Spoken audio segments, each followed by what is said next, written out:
IB Nation, welcome back to another episode of the Irish Breakdown Podcast brought to you by FanDuel. Happy Tuesday. We are now in day 2 of Notre Dame's bye week. They have Saturday off, and then at some point next week, we're going to figure out what time and what station they kick off on against Boston College. But in the meantime, we are focusing on a lot of different bye week content. Today, we're talking about a bunch of different topics. We're covering, we're going to start out today's show talking about Billy Strauss' injury, where the offensive line goes from here. What can we expect over these next couple games while he's out?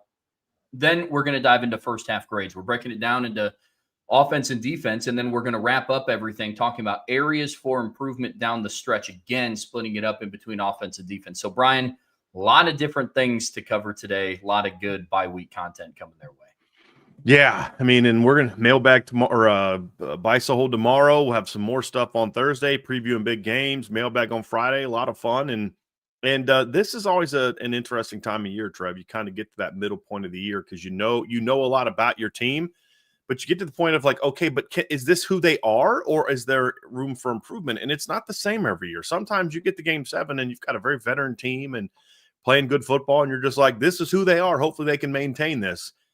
The fun thing about this Notre Dame team is they've got a chance to be even better. One thing they're going to have to do, however, is kind of avoid any more major injuries, and that seems to have been a problem the last couple of years, and we're going to have another one of those to talk about. But, man, it's going to be a fun day today.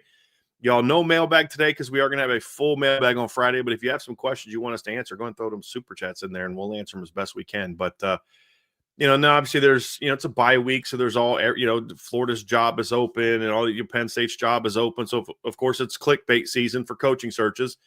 I just want to throw a little helpful little thing out there to people. Number one, the majority of the stuff that you're going to see about this coach being linked to that school is one of two things. One, it's someone saying something because it's what they want to happen or because they know it's going to spark conversation. Right now, Notre Dame is a hot program, and Marcus Freeman is arguably the hottest coach in college football. It drives clicks and it drives views. So keep that in mind, number one. Number two, it's any good agent, including Marcus Freeman's, should use those type of jobs to leverage Notre Dame for a bigger contract. And hopefully Pete Bavacqua does what the Indiana AD did and says, hey, look, Notre Dame's rolling right now. Our program's rolling. We're kicking in recruiting. We gave Marcus a big payday last year, but the environment has changed. The market has changed. The opportunities are out there. And goes out there and says, you know what? Like, we're gonna do a little readjustment to Marcus Freeman's deal. I think beating USC last week certainly helped Notre Dame in that regard. But guys, Marcus Freeman's not going anywhere. And just understand what the lists are about. Remember when the first thing came, Cignetti's going to go to Penn State, Cignetti and Freeman. Well, that lasted about 2 days before Kurt Cignetti signed a big contract at Indiana. Most of this stuff is just BS, just driving conversation. If you want to listen to a podcast that gives you like real insight into what's their opinion and what's actual info, John Bryce did a podcast today with the guys at Football Scoop. Zach Barnett's one. I don't know the name of the other two guys. John's real good because John will tell you what's his opinion and John will tell you kind of what he knows. And he said the same thing that I said. He's not going anywhere. Could there be jobs that Marcus Freeman leave Notre Dame for? Sure. Will it be Penn State or Florida? No. And he made the point, and this is what I'm saying, those aren't better jobs than Notre Dame. So why would he take a step down? And so just keep that in mind because what I don't want to do, and the reason I'm saying this is I don't want every freaking chat every day to be people freaking out about because this Dan Lebitard, who's a clickbait master, Colin Cowherd, who's a clickbait master, and all these other writers that want to just get clicks and views, because that's sadly what makes you money now, using Marcus Freeman to drive revenue. I'm so tired of having to respond to that. And I did it. We had to do this same mess last year with the Bears. And I don't want to do that. So that's the deal. If there's something that is legitimate, you'll hear it from Pete Thamel. You'll hear it from Tim Priester, John Bryce, Matt Freeman, or me. If it doesn't come from one of those people, it's probably not a real thing. And so you throw Tim O'Malley in there as well, because Tim's a great guy and connected too. And the people that I just mentioned are not people that are prone to putting stuff out just to get clicks. They value being right. And so if you're not hearing it from one of those groups of people, including myself, then it's just clickbait. And I don't want to just have every chat devolve into, Marcus Freeman. I wish Marcus Freeman would come out. Why? Why does he have to keep doing that? So, yeah, that I needed to get that out. Pete Sampson's another one. Yes, Pete Sampson's another one. Pete's not going to put out something like that unless there's some real meat to it. Thank you, Michael. So if it's not coming from somebody like that, then just ignore it. And definitely don't have to bring it into the chat and onto the message board every other day with some latest rumor of this or that. And it gets frustrating. And I honestly don't want to spend the whole season dealing with that kind of stuff. So we're going to focus on real things. And that is Billy Schrouth. We're going to talk about some grades. We're going to talk about all those other things. But I just had to get that out of the way, Trev, because I'm just seeing it already blown up. It's already in the chat. And I just want to address that right now. Marcus Freeman has one of the 5 best jobs in college football. Notre Dame loves Marcus Freeman. If it's about money, then they'll pay him. If he needs more money to stay, they'll pay him. If he needs more money for his assistants to stay, they'll pay him. Marcus Freeman's not going to take the Florida job where you can win 11 games years in a row, take your team to the SEC title game in year 3, but if you don't do well in year 4, you're gone. He's not going to take that job because he's not an idiot. So let's just move on from that. But if he does decide to take one of those jobs, you will hear it from one of the people that I mentioned. If you don't hear from one of them, then just assume it's just clickbait BS and don't worry about it. So with that being said, Trev, I am ready to talk a little bit about Billy Schrouth. Yeah, I think that's very well said. Earlier, I guess I don't know how much earlier you can get in the week than with it already being Tuesday, but this week, Notre Dame announced that Billy Schrouth has an MCL injury, which will require him to miss some time. Fortunately, he was sustained in the USC game. He battled through it for a little bit, and then we obviously remember him going down for a second time, and then was held out the rest of the game. Sullivan Absher came in to finish. So, that kind of sparks the question, Brian, where does Notre Dame kind of go from here? What is Billy Schrouth's impact on the offensive line? Some are a little bit more obvious than others, but this is an impactful injury and one that Notre Dame doesn't, a lot of us don't want to see happen. Notre Dame's offensive line has already experienced quite a bit of injury so far this season. Jagasaw goes down again. Ashton Craig goes down again. And now Billy Schrouth is now hurt for the second season in a row. Well, it's the frustrating thing, obviously, for Billy is, like you mentioned, second year in a row. Fortunately, it's the second year in a row where it doesn't seem to be like the full torn ACL type of season-ending type of deal like it was for Ashton Craig. And I personally, again, this isn't necessarily intel. This is just some things that I'm hearing and drawing some conclusions. But Matt Zenitz at CBS Sports noted that Billy has a MCL, I don't know, sprain or tear that I haven't gotten direct knowledge of, but an MCL injury, and then he's going to be out at least 3 to 4 weeks. That's more in line with what I've been told, which means at the earliest he comes back as Syracuse, and I won't be shocked if he doesn't come back for the regular season. But the good news is I don't believe that, barring a setback, this is a season-ending injury, which means if Notre Dame has 9 games left, which we all want them to have 9 games left, I still think Billy can play half of those. And so that's unfortunate for him because, Trev, he was playing at a very high level. He had, I'm trying to remember which game it was. There was one of the home games where he didn't play great. I think it wasn't Purdue. Maybe it was Boise. Might have been Boise, where I thought Billy didn't have a great game. But outside of that, he's been their, in my opinion, their most consistent offensive lineman all season, and for stretches, their best offensive lineman. And he was named, I believe, the I'm going to look it up, but I think the Outland Trophy lineman of the week this past week. I think I saw Notre Dame football put that out earlier today. But he had a phenomenal game, and so then you see that, and then he goes down with an injury, and you're just like, man, this is just the Outland Trophy National Player of the Week, which goes to the best players that are eligible for the Outland Trophy, which includes offensive linemen. And that's pretty deserving because if you watch the film, Lincoln Riley can say, well, we didn't really get moved off the ball. And I'm like, agree to disagree on that one, because there's videos out there of Billy Schrouth driving guys off the ball and blowing guys out of the holes. So it's an unfortunate injury, and it's now the second one in your interior. And somebody said this earlier, and it's technically true, but your entire starting interior, your anticipated entire starting interior offensive line is out right now. Now, I don't put a lot of stock in that because, yeah, Jagasol was supposed to be the starting right guard, but he didn't practice once in fall camp.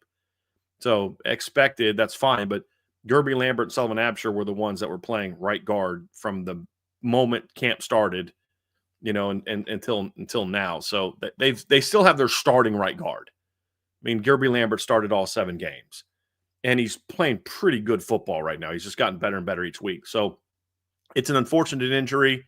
It's one Notre Dame's going to have to overcome. We talked yesterday, Trev, about Notre Dame's got to run the table and look good doing it. Well, you're going to have to do that without 2 veteran, senior, returning starter, talented, productive offensive linemen. The good news is that Notre Dame's pretty loaded at that position. And we'll talk about kind of what's next, but I mean, it's what it looks like, but Sullivan Absher steps in starting lineup now. And I think what they do is a no-brainer. What's interesting is you're bigger now with the 2 new starters than you were before, which I think says a lot about the talent and the size and the depth that Notre Dame has on the offensive line. Because if you look at it, you're about the same at center. Ashton Craig is listed at 6'5", 310. Joe Wadding is listed at 6'4", 308. So you're about the same there. But Billy Schrouth is listed at 6'4", 310. Sullivan Absher is listed at 6'8", 327. So you're a little bigger now. So your starting left guard is 6'8", 327. Your starting right guard is 6'7", 335, and your starting center is 6'4", 308. You got some beef up the middle now, Trev. I mean, so will it look the same as what it did now? I don't know. And so to me, the question isn't who's next. That's Billy Schrouth. Sullivan Absher. The question is, how will this unit look? And there's 2 aspects of that. Number one is okay, get that unit ready to play together. And I'll say this: if this was going to happen, this is the right time for it to happen. It's never a good thing, but I'm saying if it was going to happen, you want it to happen right before a bye week. And it was late enough in the game where Billy was still able to kind of go out there and ball and have a huge impact on the game. And when Notre Dame was up when he went out, but now you've got an extra week plus the BC prep to get Sully Absher ready to go. That's number one. And I think that's an important piece to this before I get to number 2 is it sucks that this happened, but if it was going to happen, this was a good time for it to happen because of the prep. And if we're being honest, the first defense they play is not very good, and the second defense they're going to play is not very big. So it should give you a grace period, a little bit of a 3-week grace period to get Sullivan Absher going. And it's a player that's already seen some meaningful minutes this season. He rotated with Gerby Lambert in the season opener against Miami. He came in and played against USC. So luckily, it's not somebody that's coming in entirely cold. It's not like a Joe Wadding situation where outside of mop-up duty at the end of games, Joe Wadding wasn't playing in meaningful situations. Sullivan Absher has. He's played on big stages. So he is definitely the bona fide sixth man. And kind of like how they talk about in basketball, they have a 6th man of the year. The offensive line 6th man of the year is Sullivan Absher because he's kind of just been able to plug and play. We've already talked about how he's essentially played every position along the offensive line since the season has started. And it's definitely a good spot to be in, glass half full, Brian, to your point. If it was going to happen at any time, this upcoming schedule compounded with the bye week is kind of the opportune time if somebody was going to get hurt on your offensive line. That's an additional week of recovery that Billy Schrouth gets, that he's not missing any game time with the bye week on Saturday. And then your next couple of defenses, like you said, Navy's not that big. Boston College defense is not good at all. So it's definitely a good spot to be in. We talked about the impact of it, and you're missing Billy Schrouth as an offensive captain. Jeremiah Love and Jadarian Price are coming off of their best rushing performance as a duo of the season, combining for 315 yards. I mean, we talked yesterday that FanDuel has Jeremiah Love now up to the 8th best odds to win the Heisman Trophy. One of the big reasons for that is because they had a right guard and, or a left guard and somebody like Billy Schrauth who was absolutely moving people. Jeremiah Love didn't run for 228 yards, but was getting hit in the backfield every other play. So impact for the offense, it's huge, but it's something that, they're in a position to overcome. They are. And this is why you stack up classes on the offensive line year after year. Because if you think about it, Notre Dame's going to go into these last 5 games with Charles Jagasaw, Ashton Craig, and Billy Schrauth on the bench with injuries. And yet they're still going to put the most talented offensive line on the field week after week after week for the next 5 weeks. And I don't think it's debatable. This is why you recruit every year. Man, you just signed Javian Osborne and Jonas Walton. Why are you also trying to get Amir Brown and Keemon Spell in the 2027 class? Or here, this is why. So it's one of those things where, and this is also why you've got to coach guys up who aren't starters.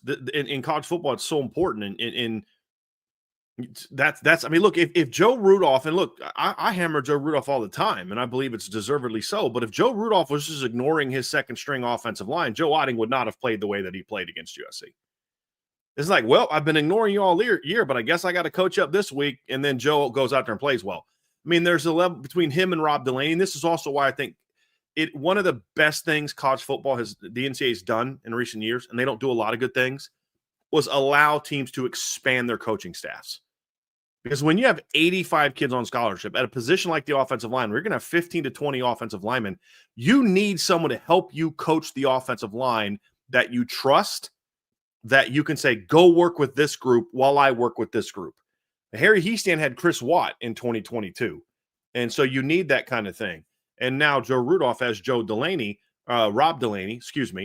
who you can see at practice, Trev. You were at a couple practice. He lets Rob Delaney just go work with guys.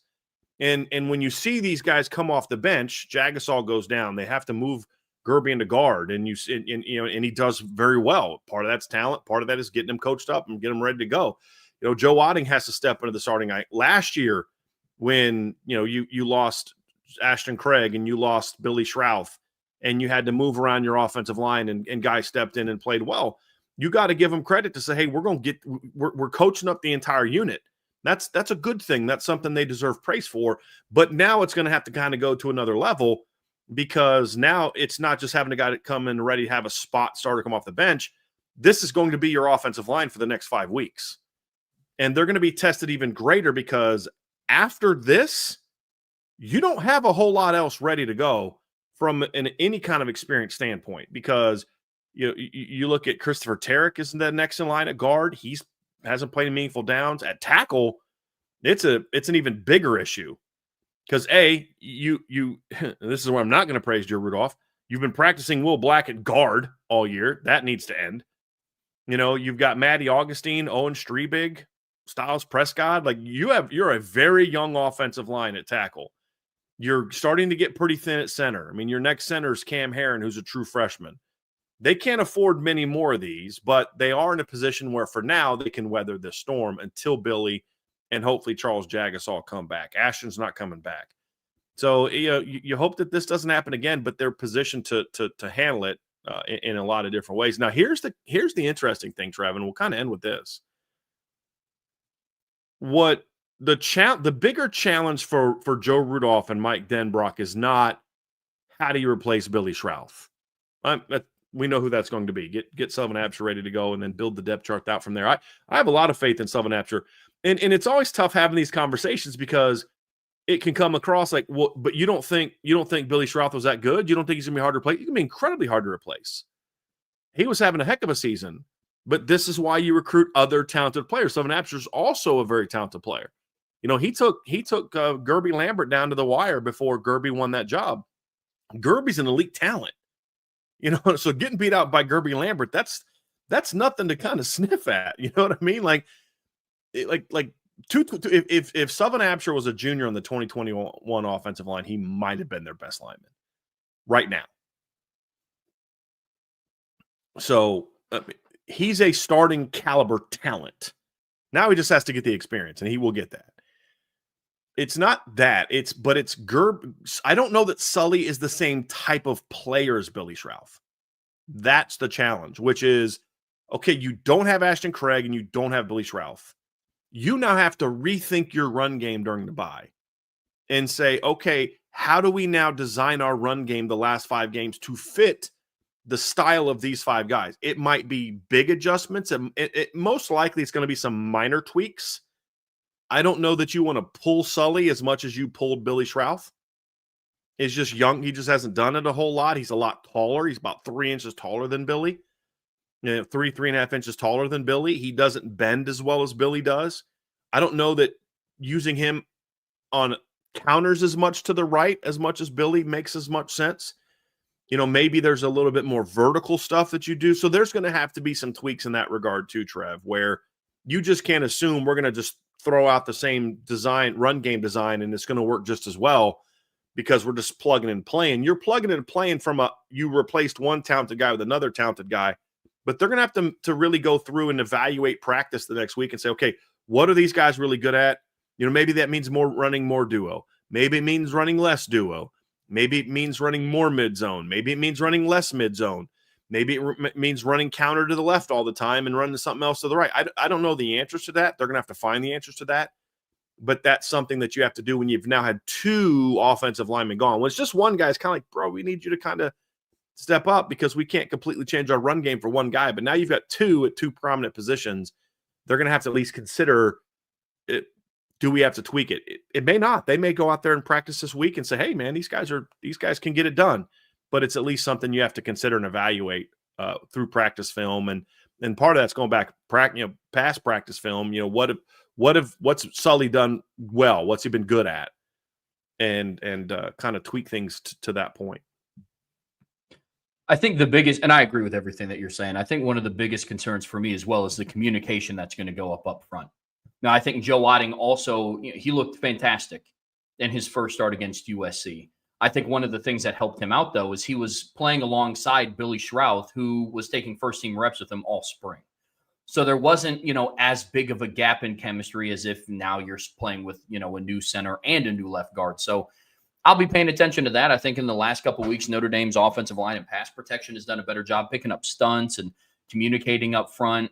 Now you have a center going into his second start of his career against Boston College, and then a left guard in Sullivan Absher who's played in meaningful minutes, but I believe is going into his first start of his collegiate career as well. Because he didn't. So he rotated a little bit with Gerby in the opener at right guard, but Gerby started the game. Correct. Yep. So that's going to be that is something I'm going to be keeping my eye out on. Again, this goes back to thankfully they have a bye week to kind of get their ducks in a row with that and practice it and get more reps doing that. But that is one thing that I will also be keeping my eye on as well, along with the run game shifts, because I think those are probably the top 2 priorities for Joe Rudolph and this Notre Dame offensive line until November 1st. So I'm with you. Bryan, any last thoughts on Billy Schrauth?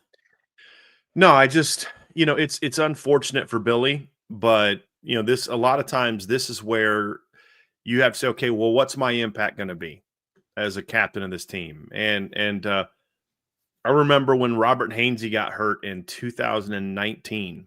If you remember, he got rolled up on in the Virginia Tech game, and Robert was a true junior captain of that team.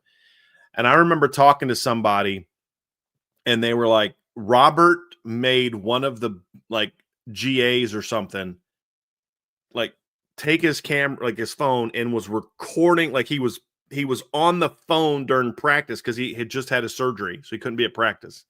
And he was coaching dudes up from his phone.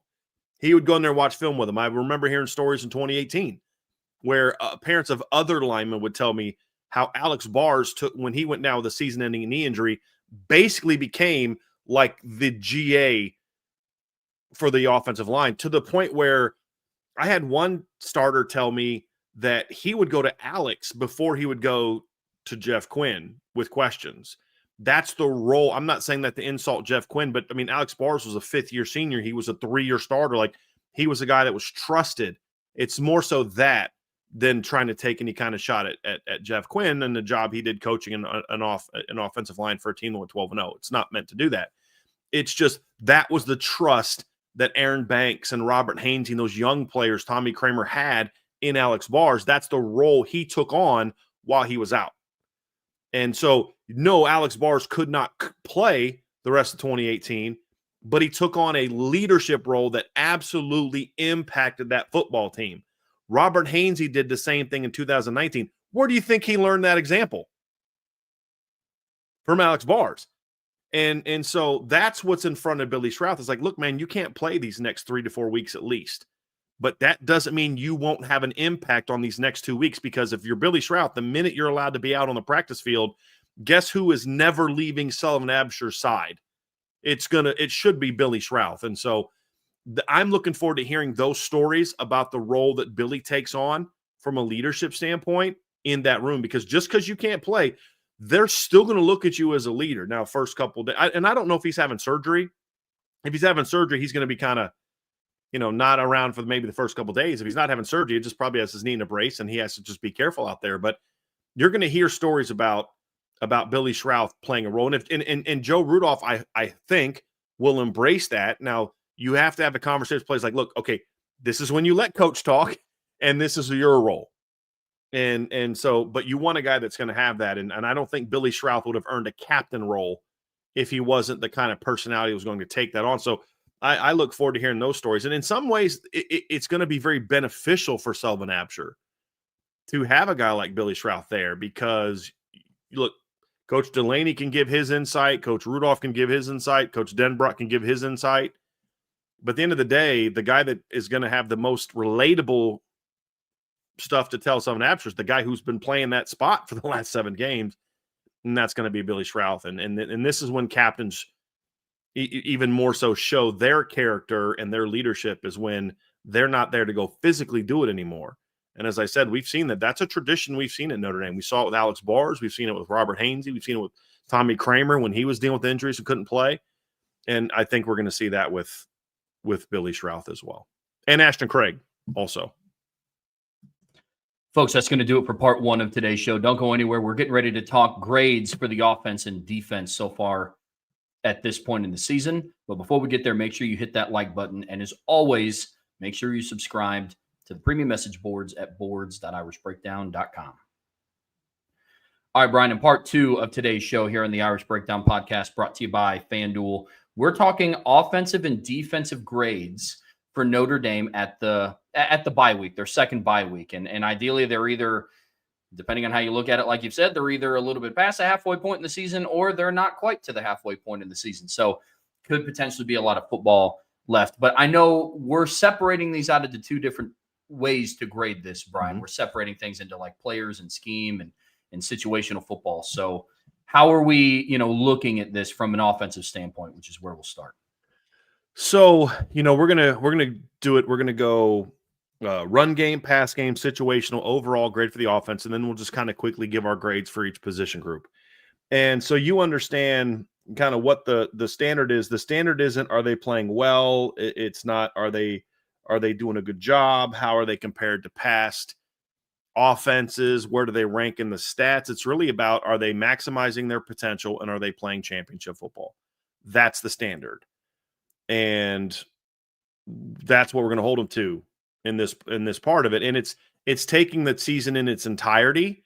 Just because you've had 2 good games in a row doesn't mean that you eliminate the 2 good games at the beginning. We don't do what some professors do, which I'm totally fine with. I've benefited from this as a student, where we'll drop your lowest grade at the end of the semester, right? I mean, those games still count because you're still 5-2.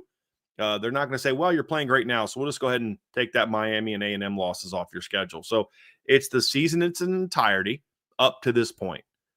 And with the standard being championship caliber football. It's not, hey, well, they're better than everybody else in their schedule. They're better than last year's offense. They're better. That's not the standard. The standard is, are they playing to their potential, and are they playing championship caliber football? So no curve. So somebody said, are you all grading on a curve? Nope. The curve is what's the best? And that's the standard you're trying to live up to. Because until you become the best in the country and the best you can be, you have areas for improvement. So probably going to be a little stricter than some of you think we're going to be today. But we'll get into some context as to why some of our grades aren't as good as maybe some of what you think they should be. And It's actually a good thing, actually. So let's get rolling, Trev. Well, where we're going to start, Brian, like you said, we're starting with situational football, and we're talking run game. We are talking run game grades. Where do you have this on the grading scale, Brian? So I'm giving the run game a B, and I was actually a B minus, but I ended up going to a B. And the reason I kind of upgraded it a little bit is because of the USC game. And the reason I was originally going to be a B minus is because if we're being honest with ourselves as Notre Dame fans, and I know it happened a while ago, but the reality is Notre Dame had not run the ball well against the three best teams that they had played up to this point in time prior to the USC game. If we were doing a midterm grade last week, we would say who are the three best teams that Notre Dame has played so far. I would argue it's Miami, Texas A&M, and NC State. That's who I think the three best teams they've played so far. In those three games, they rushed for 93 yards at 3.3 per attempt. They rushed for 136 yards at 3.5 per attempt. And they rushed for 143 yards, 3.7 yards per attempt. Now, they did run well against Boise State. They rushed for 200 yards, 6.5 per attempt. They ran all over Purdue, who's 2-5. They ran all over 254 yards, 5.9 per carry. They ran all over Arkansas, 210 yards, 5.3 yards per carry. Scored 9 touchdowns in those two games. But those two teams are what? 3-4 and 2-5. It's not the standard that you get evaluated on. So I was kind of like C plus B minus coming into last week. But you then can't ignore the fact that they went out against a USC rush defense that had been pretty good so far this season. And the most yards USC had given up so far this season, Trev, was, I think, 100, wasn't it? We talked last week, it was 100. I'm looking it up now, 171 against Illinois.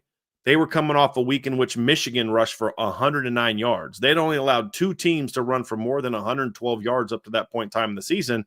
And nobody had even gotten to 5 yards a carry. The best was Illinois at 4.9. Notre Dame almost doubled what Illinois did in yards. And they rushed for 306 yards, 6.95 yards per carry, and 3 touchdowns. USC had only allowed 3 rushing touchdowns all season up to that point in time. Now, they hadn't played a gauntlet of a schedule, but I don't care who you played. USC had played, 4 Power 4 opponents so far this season, and 2 of them have winning. Actually, yeah, wait a minute. Does Michigan State, what are they? They're 3-4, so they don't have a winning record.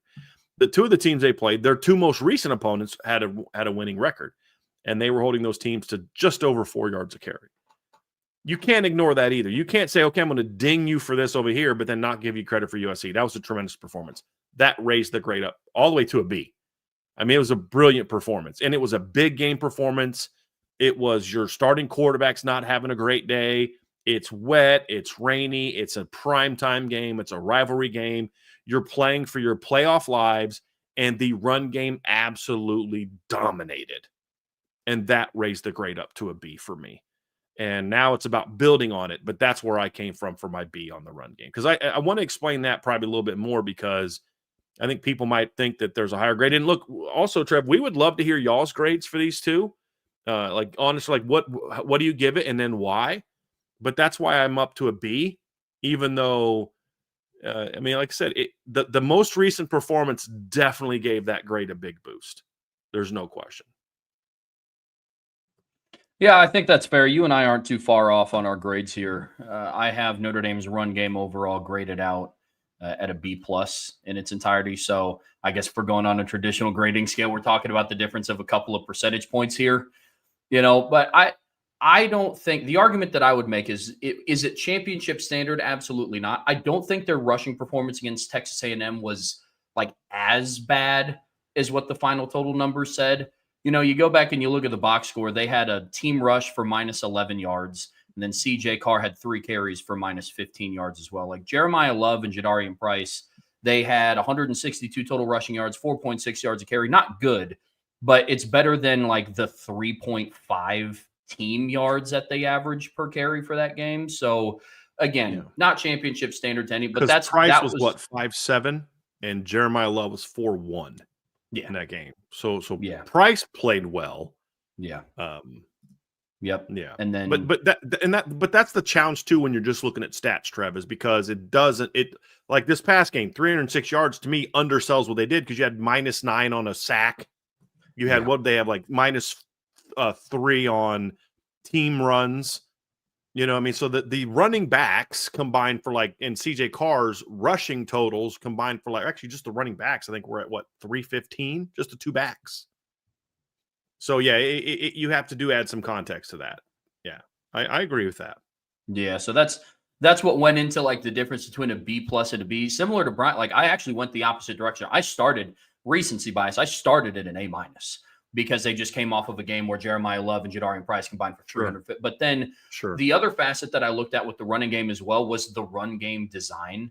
And there were a couple of games as well where I was like, gosh, it's just not as creative as it should be. Yeah. You know, we talked about it against NC State. It was like they kind of just rolled the footballs out there and we're like, all right, mid zone, inside zone, and we're just going to get out of here. And then CJ Carr ends up throwing for 342 yards. So, you know, their performance against Miami and NC State combined with some lack of creativity, like I guess consistency of creativity in the run game also fed into this being a B plus for me. So that's where I'm at with the run game. How about the pass game for you, Brian? Pass game is interesting. I'm at a B plus for the pass game, and that part of it, that's been a little bit more inconsistent lately. And I think like I'm torn because there's some things about the pass game that need to improve, and we'll talk about that in the second part of the show, like the show when we get to improvements. But at the end of the day, for all my nitpicks, the pass game has been incredibly productive this season and has kind of carried this team in some of the games where the run game didn't perform well. I still don't think that the run game performed very well against Texas A&M. I know Jeremiah Love had like one long run and Jadarian had one long run, but their efficiency number wasn't very good in that game. And so like actually the efficiency numbers really weren't good for the first several games. But like when I look at the run game for Texas A&M and I look at the overall numbers, the actual run game, so take away sacks and all that, to back up your point earlier, Trev, about the 136 being a little misleading, I had them at 162 yards on 36 carries against A&M in pure run game. That's 4.5 per carry. That looks better, to your point, than the 3.5 overall and that stuff. But they were a 41.7% efficiency. That means only 41.7% of their runs were considered wins for the offense. And Jeremiah Love was at 47.8. Jadarian Price was at 33.1. And it just like what's funny is, but Jadarian had the better raw numbers. He had the higher yards per carry, but because he ripped off a 24-yard run. But overall, it just lacked efficiency. They were at 35% efficiency on first down, 33% on third down. And it wasn't a strong performance. And then same thing against Miami. It wasn't a strong performance against Miami in the run game. And then the run game didn't do very well against NC State either. And so you were at 157 yards, 4.6 per carry. You're only at 52.9% efficiencies. For those that these are all on the message board, but 60% is where I shoot for. You want to be high 50s, 60%. So in all three of those games, they were way below. I think they were in the 30% against Miami. Those are your three biggest games. Well, what carried you? What gave you a chance to win all three of those games offensively? It was the pass game. And obviously the pass game didn't play very well against USC. I have a bit of an asterisk for that one because of the conditions. Like I don't grade CJ Carr as harshly as maybe I should because of the conditions. And now I don't know that the conditions affected him as much early because he just looked like he was rushing everything. But I just look at the offense. The pass game's what got you back in the game against Miami. The pass game's what gave you a chance to beat Texas A&M. The pass game is what really dominated NC State last week. And they were still good against Boise and very good against Purdue. But this past week is the first game where the offense really struggled throwing the football. They were brilliant against against Arkansas throwing the football. So overall, it's been strong. And had it not been for the USC game, I might have given them an A-. So this last game has certainly affected it because I try to look at it like as the season goes on and you allow all things to kind of to factor in. But that's why I went B+. I think the some of the turnovers early in the season were costly turnovers. They led to points for Miami and Texas A&M. That factored in a little bit. There's pass pro's been a little bit inconsistent.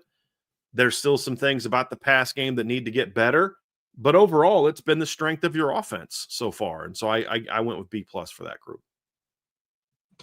Again, not far off. I went with a B here, just a solid B. And a couple of reasons fed into this. One, this could be a little bit too harsh. When I talk pass game, I talk everything encompassing, not just, and similar to you, it's not just CJ Carr, it's not just pass protection, it's not just Malachi Fields and Jordan Faison, it's the entire operation. And this could be a little too harsh, but I just can't get the Miami game on the offensive line out of my head. I just can't. And it's one thing to say, you know what, that was week 1. It was on the road. Sure. But Anthony Knapp and Emil Wagner played 15 and 16 games last season. It wasn't their first start, nor was it their first start in their biggest game.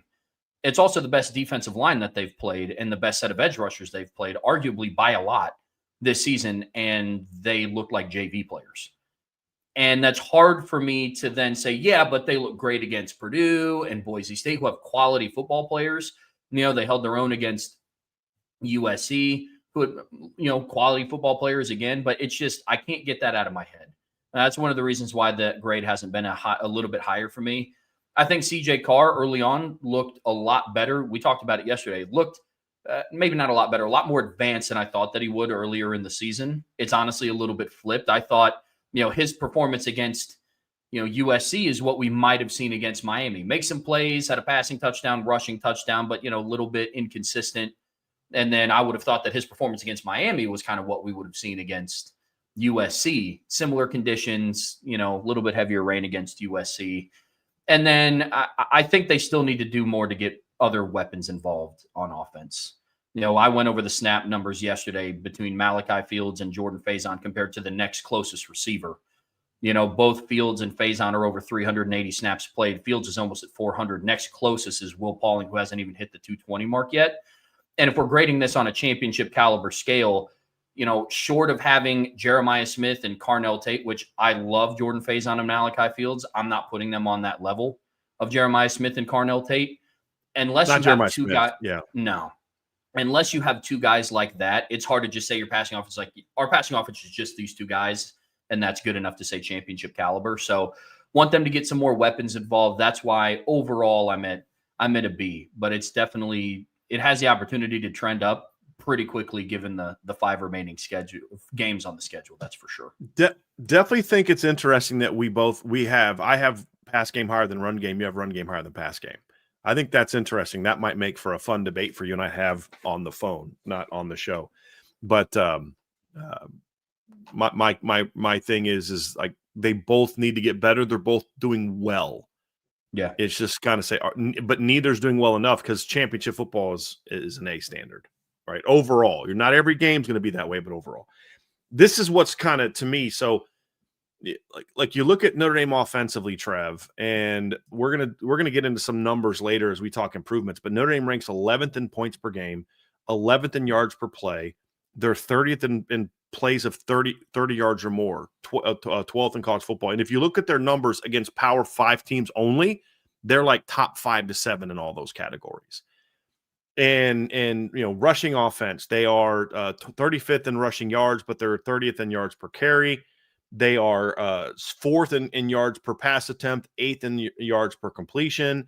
They're 12th in quarterback rating, 12th in 30 yards of 30 or more. All those things are great, but they're not scoring 40 points a game right now. And they've struggled to put points on the board. They haven't scored 40 points since the Arkansas game. And there's a reason for that. And the reason for that is situational football. This is an area where when we talk about grading situational football, it's third down offense, it's fourth down offense, it's red zone offense, it's red zone touchdown offense, it's sudden change situations, it's all those things that kind of talk into the different situations of football. And Trev, I'll let you kind of kick this one off because I know this is an area where both of us are going to have a lower grade. But this is a key part of the overall operation beyond just yards, run game versus pass game. This is ultimately what determines if you're a championship football team is, do you thrive in the situational aspects of the game? And so far, they have not. Yeah, this one's a C- for me, Brian. When I look at this team overall, and I think, did you have numbers that you wanted to pull up with these two? Now we'll Like, do that during the improvements, but I can pull those up if you want, if you think that'll help to kind of add some context to this. I can pull that up right now. yeah, I appreciate that. Thank you. Look, I think their third down offense is the saving grace between them being a D plus and a C minus because they rank 31st in the country in third down offense. They're 118th in fourth down offense. It's not good, especially considering the year that they're coming off of last year, and they were one of the best offenses in the country on fourth down. And no, I don't think that's just because Riley Leonard is now in Indianapolis and not in South Bend. I think there's a lack of creativity with play calling. I think that's bled over into their lack of red zone efficiency. They're the 109th ranked offense in the country in the red zone. Red zone touchdown percentage is good. They're in the 30, they're in the top 40 in college football. I would like to see that get a little bit higher as well. But when you look at situational football, big picture, you have red zone turnovers, you have missed field goals, you're not able to capitalize on fourth down. Then, excuse me, then you get into how the operation goes down. This is a C- for me. This is the one area of the offense. And I think the numbers show that. In most categories, Notre Dame ranks inside of at least the top 40. In most meaningful categories: points per game, yards per play, rushing yards per play, rushing touchdowns, passing yards. The list goes on and on. But the major blemish on their offensive statistics sheet is fourth down offense and red zone offense. That's something that they're going to absolutely have to get corrected in the bye week. I know we're going to talk about that a little bit later, but this is a C- for me, Brian. How about you? I went D because, look, fourth down offense is terrible. And it's not like they've only attempted a couple fourth downs, Trev. They've attempted 16. I think that's the number. Let me pull up the fourth down number here real quick. Notre Dame has attempted, let's see here, 16 fourth downs this year, and have only converted 6 of them. That's bad. You look at their red zone offense. They're 109th in red zone offense, and they're 69th in red zone touchdown offense, which is great. But my reason is I don't actually view the red zone offense as being that good, is because when you look at it and you look at their 4 best games, they were at 100% against Miami. That's great. They were only 3 of 5 in touchdowns against Texas A&M. That's only 60%. They were 4 of 8 in touchdowns against NC State, 50%. And they were only 4 of 7 against Miami. So if you look at kind of their performance in the bigger games, Trev, they've had 14 touchdowns in those games, and they've had a 24 red zone opportunities in those games. That's only 58.3 in your 4 biggest games. That's not good enough. That's not close to good enough. And you look at the Boise State game, which you could say, okay, that's their next biggest game. They went 3 of 4, but their inability in the red zone kind of allowed Boise to stay in that game, and you might hurt you. They were 8 of 9 against Purdue and Arkansas in the red zone. And you look at the third down offense, and it's kind of a similar story, Trev. Is their third down offense ranking is fine, but they were 27.3% against USC. They were only 44.4% against Miami. They were a good 46.7 against A&M. They were only 42.9 against NC State, only 44.4 against Boise State. Once again, they were bolstered by going 60% against Purdue and Arkansas both times. And if you talk about grading on a curve, I grade on a stricter curve. I'm not going to care as much that you put up a big stat against a team whose defense sucks. I want to see what you do in the biggest moments. And the reality is Notre Dame has not been a great team at putting the ball in the end zone, especially lately. They've not been a great team on third down in the bigger games of the year, and their fourth down offense is abysmal. But with all that being said, they rank 11th in points per game, 11th in yards per play. And what excites you is that's not typical for a Mike Denbrock offense. Mike Denbrock offenses are usually pretty solid on third down at the very least. They're usually pretty good in the red zone. And so if you're going to look at the track record, you kind of start to say, like, okay, well, they're better on third down than they were last year. They were really bad on third down last year. But this is an area that more often than not, Mike Denbrock has really thrived. They were the number 2 third down offense in college football in 2023. They were the number 9 third down offense in college football in 2022 at LSU, Trev. And, so he's always been a guy that's been pretty good on third down for the most part in his tenure. There's some years here and there that they're not as good. Their 21 Cincinnati team that made the playoff was actually one of the worst third down teams he had at Cincinnati, but I think they're going to get that fixed. I'm pretty confident they're going to get that fixed. Part of that is you do have a young quarterback, and that's going to kind of factor into things a little bit. I expect the red zone touchdown offense to get figured out. They were 19th in the country last season in red zone touchdown offense. They were 9th at LSU in 2022. They were 14th at LSU in 2022. The Cincinnati team in 2021 they made the playoff was 33rd in red zone touchdown offense. Notre Dame was a pretty good red zone offense in 2015 with Mike Denbrock. So, I think those parts of it are going to improve, but it's kind of scary to think about what this team would be, Trev, if they were just a C plus in situational football. If they were just 50% on fourth down, if they were just 70% in the red zone, like what would this team's numbers look like if they were just a top 20 third down, fourth down, and red zone offense? Just top 25. You're talking about a 45, 46 point per game offense all right now, and you're coming out of the toughest part of your schedule, the 7-game stretch. So these grades are kind of like they're not great, but that's actually they should be way better, and I think they will be. That actually, like you may look at them, man, you're being pretty critical of a team that ranks 11th in scoring and 11th in yards per play. Yeah, I am, but that's not a bad thing. That's actually a thing that should excite you, because what they've done so far, Trev, is pretty much just dominate with talent. Like let's be honest about that. Mike Denbrock's had some good scheme, but they've just dominated because their players are better than your players. They haven't really started playing sound football, and this is something I was going to say at the beginning of the show and forgot to say so. But what you're going to see is a common theme with a lot of these grades, and as we get into the second part of the show, is Notre Dame is not a super disciplined, sound football team so far. But I have faith that this is a coaching staff that gets that out of players, and I actually think we're going to see that in the final 5 games coming out of this break. They've just been sort of in survival mode for the last, 5 weeks. And when you're in survival mode, you're doing what it takes to win. Now you've got the bye. You kind of say, let's reassess some fundamentals. And when the fundamentals start kind of getting enhanced a little bit, that's when you get better on third down. That's when you do a better job not turning the ball over. That's when you're better on fourth down. That's when you get better in the red zone. And that's why I think it's going to take off. And that's why I'm like, dude, you're actually in a pretty good position to be scoring 39.1 points per game. Your 7.05 yards per play, I believe, would break the record that Denbrock's team set in 2015 as the most in the modern era.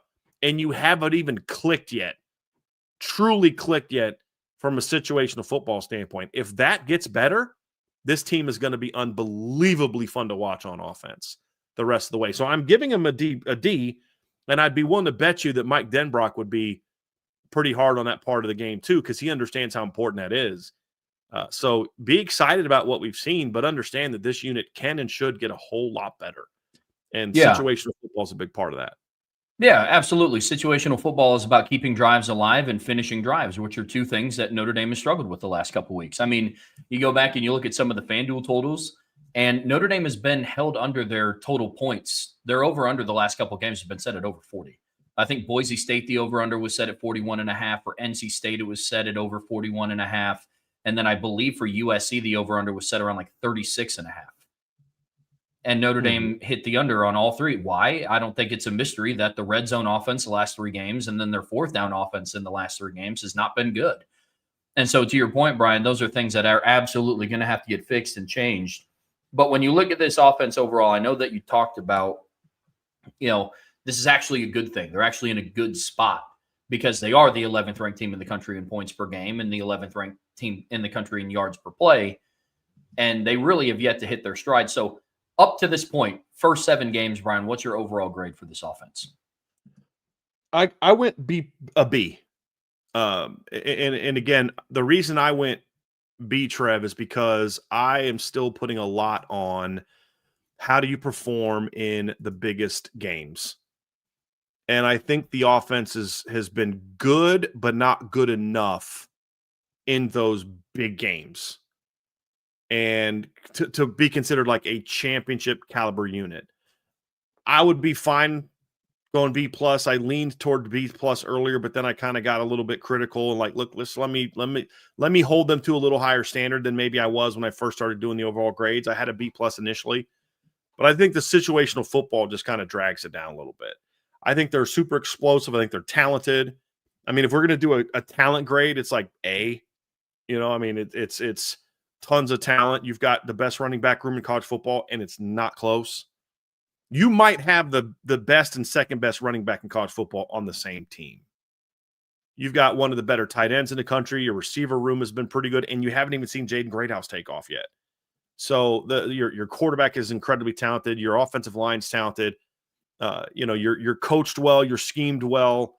There's a lot of good, but it's just this unit can play better, needs to play better, hasn't been great, as good as it could be in some of the bigger games, especially early. They caught fire in some of those games in the second half, but you did have turnovers, very costly turnovers in your three biggest games. Very costly turnovers in your three biggest games that took points off the board or gave the other team points. And you just can't have those kind of mistakes if you're going to win a championship. But there's also a lot to like about it. So I'm going to go B, Trev. I think they have B to me is you have a top 10 to 15 offense right now. I think when Notre Dame's offense is clicking, they are as good as anybody in college football. That I just need to see that consistency and that being better in situational football and even better in big games. But they're close. Like the margin between where they are now and them playing championship football is not that far. And I think we're going to see them get to that in these final 5 games. Yeah, I went with B as well. If we're talking percentage points, I guess on a grading scale out of 100, they're at like an 85, which has been good up to this point, but definitely room to grow. And I echo all the same sentiments that you have about this offense. So I agree with you completely. But folks, that's going to do it for part 2 of today's show. You're good. We're getting ready to talk about Notre Dame's defense and their grades. But before we get there, make sure you hit that like button. Make sure you're subscribed to this channel. Also, make sure you're subscribed to the CFB Nation channel. I know Bill Troche and Bill Bender went live today. Also, Vince and I are going live, I believe, Thursday at 8 p.m. for this week's edition of the Spread Option. Even though it's Notre Dame's bye week, we still got to talk about the slate of college football. There's going to be a lot of good games coming up this week. So make sure you tune in Thursday night at 8 p.m. Eastern. But as always, best way to support what we do here is subscribe to the premium message board at boards.irishbreakdown.com. All right, Bryan, on part 3 of today's show here on the Irish Breakdown podcast, we're getting ready to talk about defensive grades. And same format here. We're talking situational football. We're going, run game, pass game, situational overall, but now we're looking at it from a defense's perspective. How do you think so far through this? Because the defense has been an interesting topic of conversation so far this season. I'm interested to see where your grades fall on this one. It has. I mean, this is a side of the ball that we thought was going to be the best part of the football team so far. And again, to remind people, this isn't like, okay, but they rank really well here. They rank really well there. There's no doubt that Notre Dame's a better team and more talented than the teams that they've played. It's more so, but are they playing to their standard? So you could say, well, man, they beat NC State and Boise State in back-to-back games by a combined score of what was it, like 64-14. Yeah, that's great. But again, how I've always worked. It's not about are you doing better than your opponent? Are you playing to a certain standard? And to me, when I look at this defensive football team, the standard is here. And while they've played better lately, the overall performance has, if you take it in its entirety, has been very disappointing. Having said that, I have more optimism than what my grades would otherwise show because of the direction they're going and because I do believe the talent is still there. And that's something that says, okay, the grades aren't going to be pretty for the most part, but I'm more optimistic about where this defense is going because of the recent performance. I think that's very fair, and I agree with you completely. Where we start is the run game, and this is actually kind of been this is the strength right now, in my opinion, of what Notre Dame's defense is. And I actually have the run game graded out as an A minus for a couple of different reasons. Right now, I think, I mean, this is the closest side of the defense that is playing the closest to championship caliber football. But you look at what they've done so far through 7 games, and I think it's been fantastic, especially from where they were last season. Notre Dame is yet to allow a team to have a rusher over 90 yards. They haven't had one, which is really, really impressive. And two of the team's leading rushers that they've played. What's the best so far, Trev? 81, tied between Texas A&M with Le'Veon Moss, and Arkansas's quarterback Talon Green also had 81. So they haven't even had anybody over one carry. Yeah. Mm-hmm. Yep. And two of their leading rushers of opponents that they faced have been quarterbacks. I mean, Malachi Singleton had like a 20-yard run in cleanup minutes at the end of the game, and That's then right. ended up I forgot being about their that. leading rusher. I mean, so they held Purdue to 26 rushing yards, their leading rusher had 26 yards, and then in their last 3 games alone, as a team, they've held, I believe, Boise State, NC State, and USC to under 3 yards a carry as a team. I mean, this is the side of the ball that has been the closest to championship caliber. And I know it kind of begs the question, well, like, then why has the defense struggled? Well, because I think that the other facets of the defense is as to why, which we're going to talk about when we get into the other grades. But right now, I have their run game at an A minus. That's my grade for them. I went B minus. I don't have a problem with your A minus. The only reason I didn't go A minus is because they've been very good. I don't know. I don't know that I even have a good answer why it's an A minus. It's just when you watch it, it just doesn't seem like Georgia 2021 dominant. You know what I mean? Like, it's not really close to that yet. And that, to me, A minus with that now that's an A. I mean, that's an A plus, and it's not sniffing that for me just yet. That might be an unfair standard because, I mean, even in 5 years, things can change quite a bit with how football is being played. I think the run defense was good the first 2 games. It wasn't elite the first 2 games.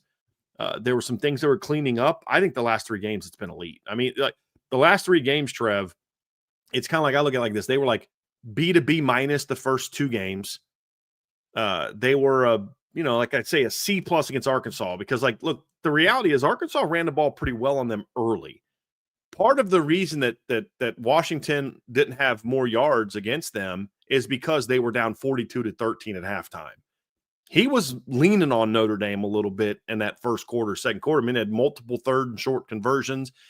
That's another reason why I think this defense has not been great in short yardage stops this season. That drags it down a little bit for me.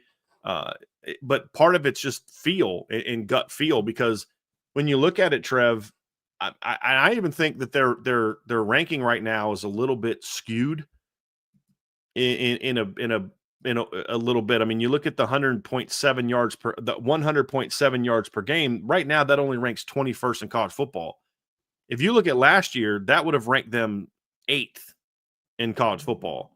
Because I still think you have a lot of teams that are kind of feasting on they've dominated against bad teams. Notre Dame, if you look at just games against Power 5 opponents, Notre Dame is 13th in rushing yards allowed at 100.8.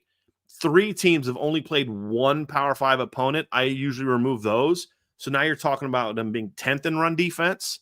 Then here's some of the teams ahead of them right now: North Texas, Army, San Jose State, Appalachian State.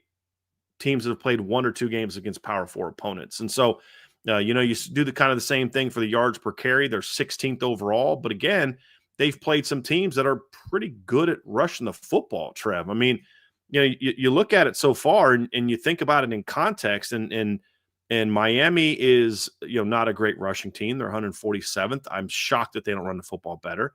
Texas A&M is 30th in college football in rushing. Purdue is 96th in college football in rushing. But then you kind of get up to it. Arkansas's 14th.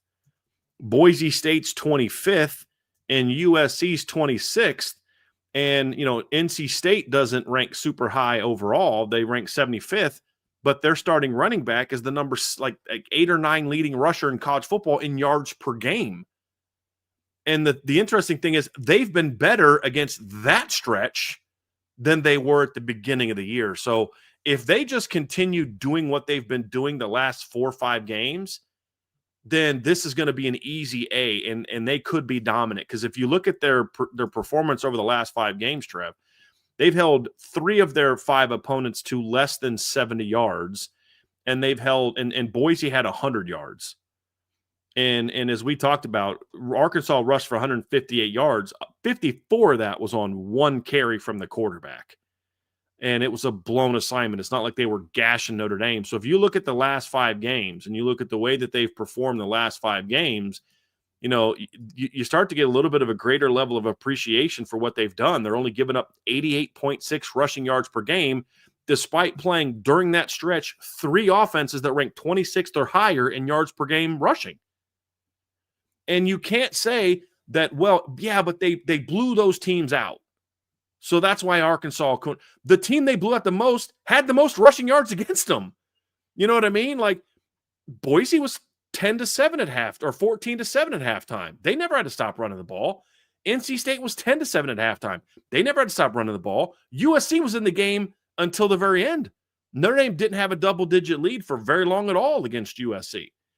And so they were always able to run the ball. They just couldn't. And that's a testament to how good the run defense has been. That's the one thing we were hoping Chris Ash would do that he has absolutely done.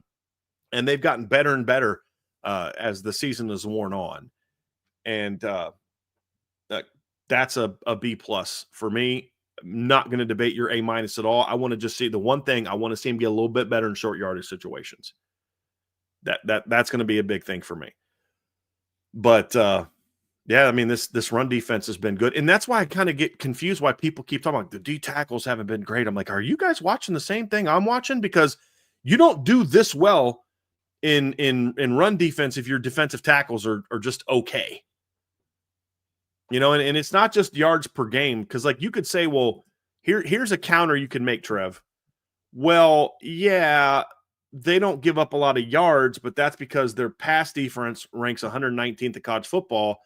And so teams aren't really throwing the ball on them a lot. And that's actually a very fair thing to say without context of whether or not that's actually true or not. But my counter to that is they actually rank higher in yards per attempt than they do in total yards. They rank 18th in yards per attempt. And if you look at their number and you put it on last year's stats, they'd be 14th.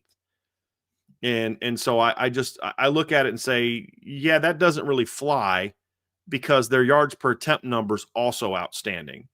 And you know, I just think you have to take that into consideration when you're evaluating this team and say they're just really good at stopping the run. Their D tackles are good. A giant improvement, and this is Al Washington has done a phenomenal job with this. They are so much better at setting the edge with their defensive ends than they were last year. So much better.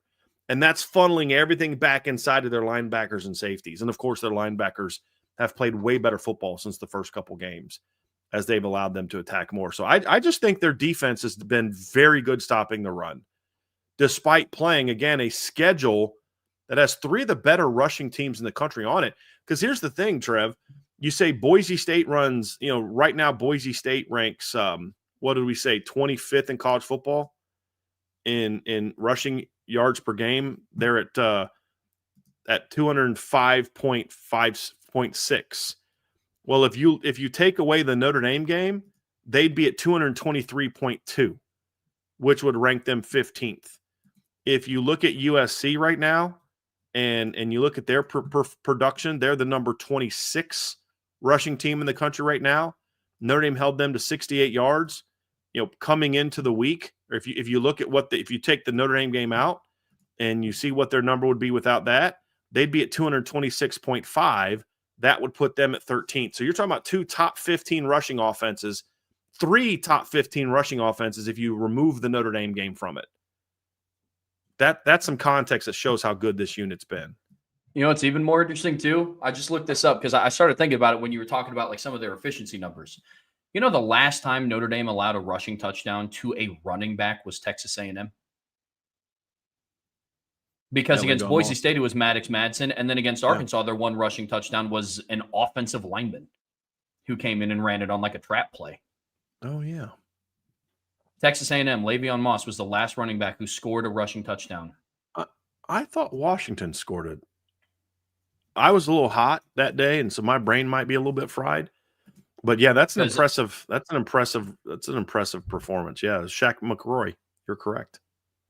That's wild. Yeah. I'm going to be really interested moving. Their running backs kind of look like borderline offensive linemen, so that might have been in it. your Where defense. it was on the far end zone. We were on the opposite side in the press box, but their running backs are like 230 and 240, so I might have confused them for offensive linemen. Yeah, no, I get that. That's an impressive thing. Completely.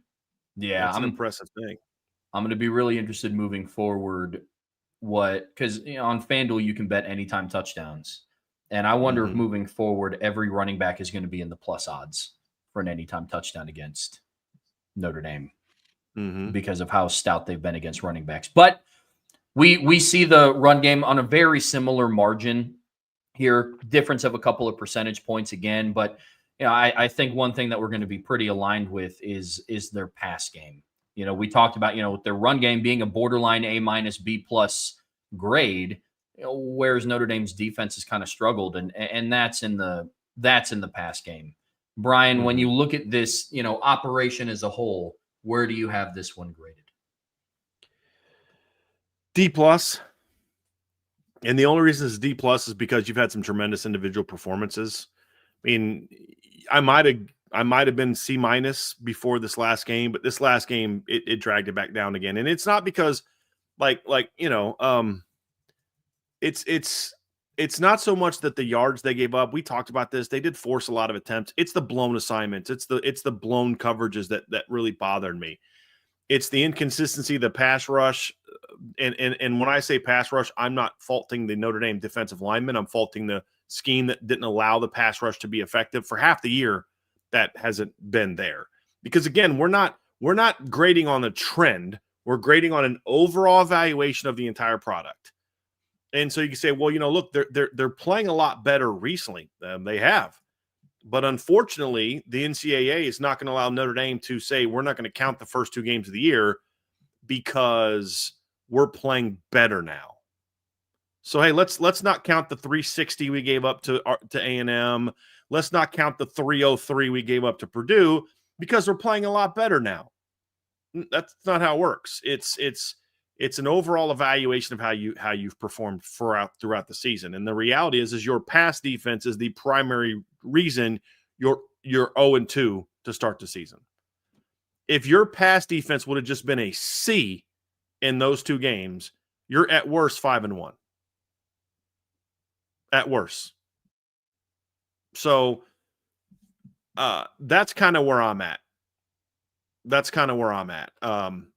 They've got to get a lot better, and even better than we saw against USC. This is a good pass offense, but with all due respect to Mekhi Lemon and Jacoby Lane, they're not Jeremiah Smith and Cardinal Tate. And Mekhi Lemon is not Mekhi Lemon, but Jaden Maeve is not a guy that scares me. They haven't faced one of the best quarterbacks in college football, in my opinion. And so they're just going to have to be better. They're just going to have to get a ton better. The good news is they're trending in the right direction. Last three games, Notre Dame has picked off 9 passes and let's go last 4 games, including Arkansas, because Arkansas is a pretty good pass offense too. In the last 4 games, Notre Dame has allowed 3 passing touchdowns in the last 4 games, and they've picked off 10 passes. That's certainly trending in the right direction. We look at the yards. Let's pull the stats thing back up here, Trev, and just to kind of give some context into that. Can you switch the card over when I pull this up? So last 4 games, and you look at the pass defense against teams that are pretty decent throwing the football, Notre Dame has allowed a total of 932 yards in the last 4 games. That's good for 233 yards. That's still not good enough, but that's certainly better than the 257.1 that they allowed. And so they're certainly trending in the right direction. Also, 3 of their last 4 opponents have been 6.5 yards per attempt or lower. USC threw for 328 yards, Trev, but they were only at 7.8 yards per attempt compared to 9.7 for Texas A&M. So it's turning in the right direction, but you just can't ignore the first 3 games. You can't. And that was an F. And I'm going D+ because they're going in the right direction, but the blown assignments in the USC game bother me way more than the total yards. You know what I mean? Like, I could have lived with a 328-yard scenario and held them to 24 points because you shut down their run game. But honestly, if you would have given me a B pass game performance, they would have been around 250 and this game never would have been close. And what would have B performance have been? Just don't give up blown assignments. I can live with the 66-yard touchdown. That's going to happen from time to time. It's a negative. It dings you, but I can live with that. I can live with Mekhi Lemon beating Leonard Moore once in a game for a slant. That's going to happen when you play a good player. He's going to get you once. But if you just removed the blown assignments, not the plays where USC had a great play call or a guy ran a great route, like Christian Gray did not do a good job on the touchdown pass. I'm not saying I'm okay with it. What I'm saying is that was also a great route by Jacoby Lane in a situation where I think Christian was afraid to put hands on him because they kept calling him for a flag. Leonard Moore just got beat once. I can live with that stuff. I can't live with you just turning the guy loose at the snap of the ball because your players are still talking to each other because you got the call in late and you don't have the call in. You know what I mean? What I can't tolerate is when there's still miscommunications between your corner and your free safety that allow a guy to get an easy 42-yard gain. Those things have to be eliminated, and that's what still drags the grade down. Having said that, if we're talking about where it's trending in a great direction because the pass rush has gotten way better. They are being way more disruptive. They're forcing a lot of these turnovers. It's not like quarterbacks have been throwing like blind ducks and like, well, Notre Dame didn't really do anything there. That quarterback just threw a stupid ball. No, they've been forcing a lot of these turnovers and with pressure, with more aggressive schemes and things like that. If you can just clean up the blown assignments that we saw against USC, this thing skyrockets, and our grade at the end of the season is going to be significantly higher than a D+ because it is going in the right direction. They just got to clean some of those things up. But I just can't eliminate the first 3 games. 3 out of the 7 games, guys, were bad in pass defense. And last 4, a lot better. So that's why I'm at a D+. You and I see that grade the exact same. I'm also at a D+. I flirted back and forth with the idea of making it a C-. And look, I saw a comment in the chat.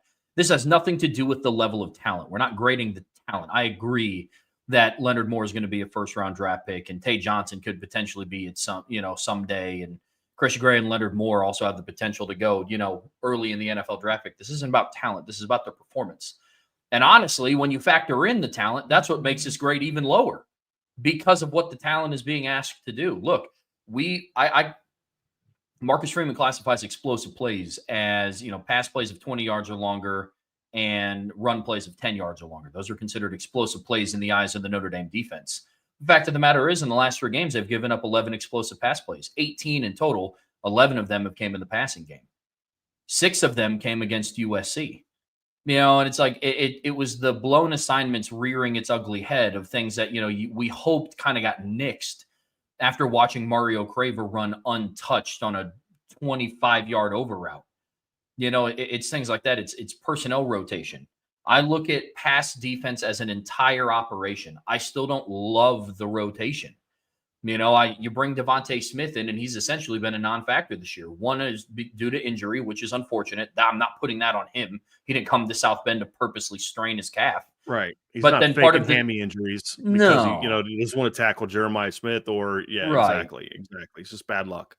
But then earlier against Miami, in the season opener, they just didn't play him. That is also a part of the pass game operation. I think the pass rush has been good. You're starting to get some individuals that are shining. Want to see a little bit more of a pass rush in the interior. But, Brian, I think you said it perfectly. There are individuals that are emerging. Boubacar Traore, Tay Johnson to a degree, Leonard Moore. But then there's still, on the flip side, there's still too many people that are just – sometimes I think it's borderline inexcusable. Like, I think the world of Christian Gray. But now it's kind of time. We can't be going into your junior years like, all right, got to fix the confidence and we got to get this back going again because, if he does, this is going to be an elite guy. You're a junior now. You're one of the leaders of the secondary. It's now time. Things like that, like a Don Schuler. We got to clean up the missed tackles again. That's another thing that I look at when I evaluate these.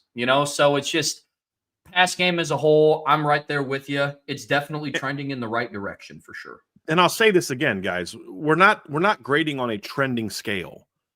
We're evaluating the season as a whole. And somebody said, well, didn't they change the scheme? And it doesn't matter because as I said already, the NCAA is not going to let you wipe those 2 losses off your schedule because you've made adjustments. You know what I mean? Like the reality is those things cost you. And that's where you are. You're 5-2 right now, and you're not ranked in the top 10 right now because primarily of your pass defense. It's not only because of that, but it's primarily because of that. And so, yes, it's trending in a great direction. But that's where the D plus comes from. If it wasn't trending in a better direction, it'd still be an F, which is where it was after the first 3 games. So this is an improvement, right? So if they continue on the current trend, then the postseason grade will certainly be better. But right now, this is where they are. And I'll say this is one thing. There's a lot of things about the team that are going to look statistically a lot better at the end of the year because they play bad teams the rest of the way. Pass defense is not one of those things, though.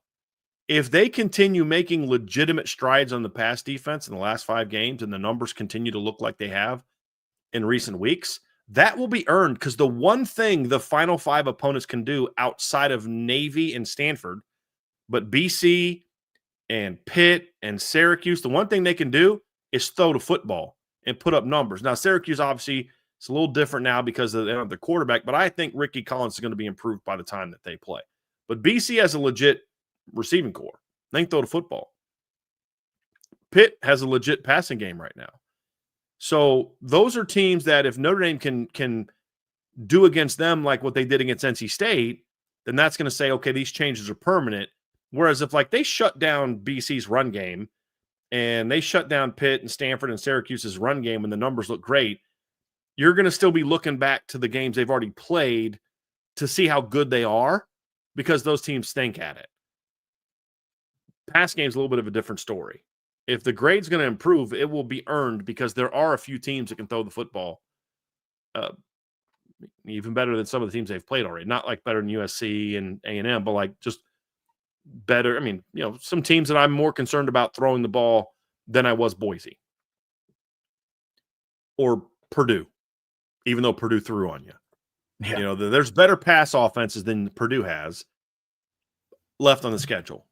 Mm-hmm. Not Purdue wasn't bad at throwing the football. That's when we talked about it. They threw for over 300 against USC. It's just I think Pitt's got a more scary pass game operation. If for anything other than nobody's got a running back out of the backfield on the schedule like Pitt does in the passing game. And the new quarterbacks played good football. And Trevor's been saying since July, it's a legit receiving core. So that's the thing I look at. Say they will have to earn an improved pass defense the rest of the way. Let's get into the situational football conversation here, Bryan. And this is another one where, you look at the numbers that are on the screen, and I think it's going to also be telling of where our grades are. But situational football, Bryan, for this defense, what is your grade through 7 games? I give them a C. There's some good things. There's some areas they got to improve. There's some things they've done well in big games. Like their third down defense is overall, it's at 60%. And what's interesting is they're a little different than the offense, where their numbers were better in the bigger games prior to USC than they were in the bad games. I mean, their third down offense against the best team against Notre Dame on third down was Arkansas at 7 out of 15, 46.7%. Boise State was next at 42.9. They held Miami to 30.8% on third down. That's a good number. A&M was 36.4. USC did well on third down, 42.9. But the problem with the Miami game and the A&M game is they were good on third down when in the drives that determined the game. They couldn't get the third down stops when the game was on the line, either at the end of the first quarter. They couldn't make those stops at the end of the first half. They couldn't make those stops on that last the drive of the third quarter. They couldn't make those third down stops late in the game. If you make 1 third and 1 fourth down stop, against A&M at the end of the game, then you're 5-1, and we're having a very different conversation right now. So Maybe 6-0 if you can add some stops against Miami in there. If you just get one third down stop, earlier against Miami, then all of a sudden we're having a different conversation. So they've been a little up and down in that regard, Trev, and fourth down conversions is an area where they've gotten a lot better there. They allowed four fourth down conversions in 5 attempts in the first 3 games of the season, 4 out of 5. That was abysmal. Since then, they've allowed 3 out of 11. And they stopped USC twice on fourth down. With the game in doubt, they stopped USC twice. So another defensive statistic that's certainly trending in the right direction. Arkansas went 1 of 3. Boise went 1 of 3. NC State went 1 of 3. USC went 0 of 2. Certainly trending in the right direction. And that's obviously a good thing to see from this team. And then the final thing is the red zone defense has got to continue to get better as well. And you look at the entirety of the season, sure, it's great that you did well against USC. They had 1 red zone touchdown in 3 attempts. That's awesome. Boise State scored in their only red zone trip. NC State didn't have any red zone trips. Purdue was 1 of 3. Arkansas was 1 of 2. Miami being 2 of 4. That puts you in a position to win the game at the end. That's good. Part of that was rain and rain induced. They missed a red zone field goal because of the rain, but you wouldn't have. That's not a touchdown. But the big one is Arkansas went 4 of 4 in the red zone, and that I can't get past that. That still has a big stain in their situational football grade for me. It's better than the offense, but that one still kind of gets me in that final drive where you allowed them to convert a 3rd and 16. And you allowed them to win the game on a 4th and goal from the 11. That still matters big to me. For those reasons, that's why I'm at a C-, not a solid C, because the third down numbers don't look like terrible, but then when you add context to it, the amount of 3rd and longs that this defense is allowed. We watch it on film. We saw a little bit of it even against USC. On situations where it's like 3rd and 15, they bail like it's 3rd and 35.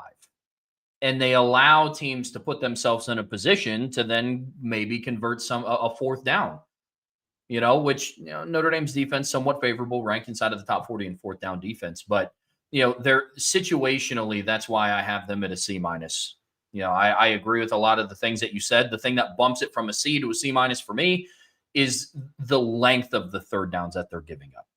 I remember there was a graphic that came up in the Purdue game, and at one point, Notre Dame was allowing teams to convert at like a 70% clip on 3rd and 7 or longer. That's terrible. That's really, really bad. Miami had a 3rd and 7, 3rd and 8, and a 3rd and 9 conversion in that game. Mm-hmm. Yep. Mm-hmm. I mean, and then again, you talked about what they allowed against Texas A&M, some of the things that they allowed against Purdue, and since we're grading this on an overall scale of the season, that's why I have them at a C-. So overall, Bryan, looking at this side of the ball, where do you have this defense? C+, but going in the right direction. And look, the defense has not been bad all season. It has been bad at times.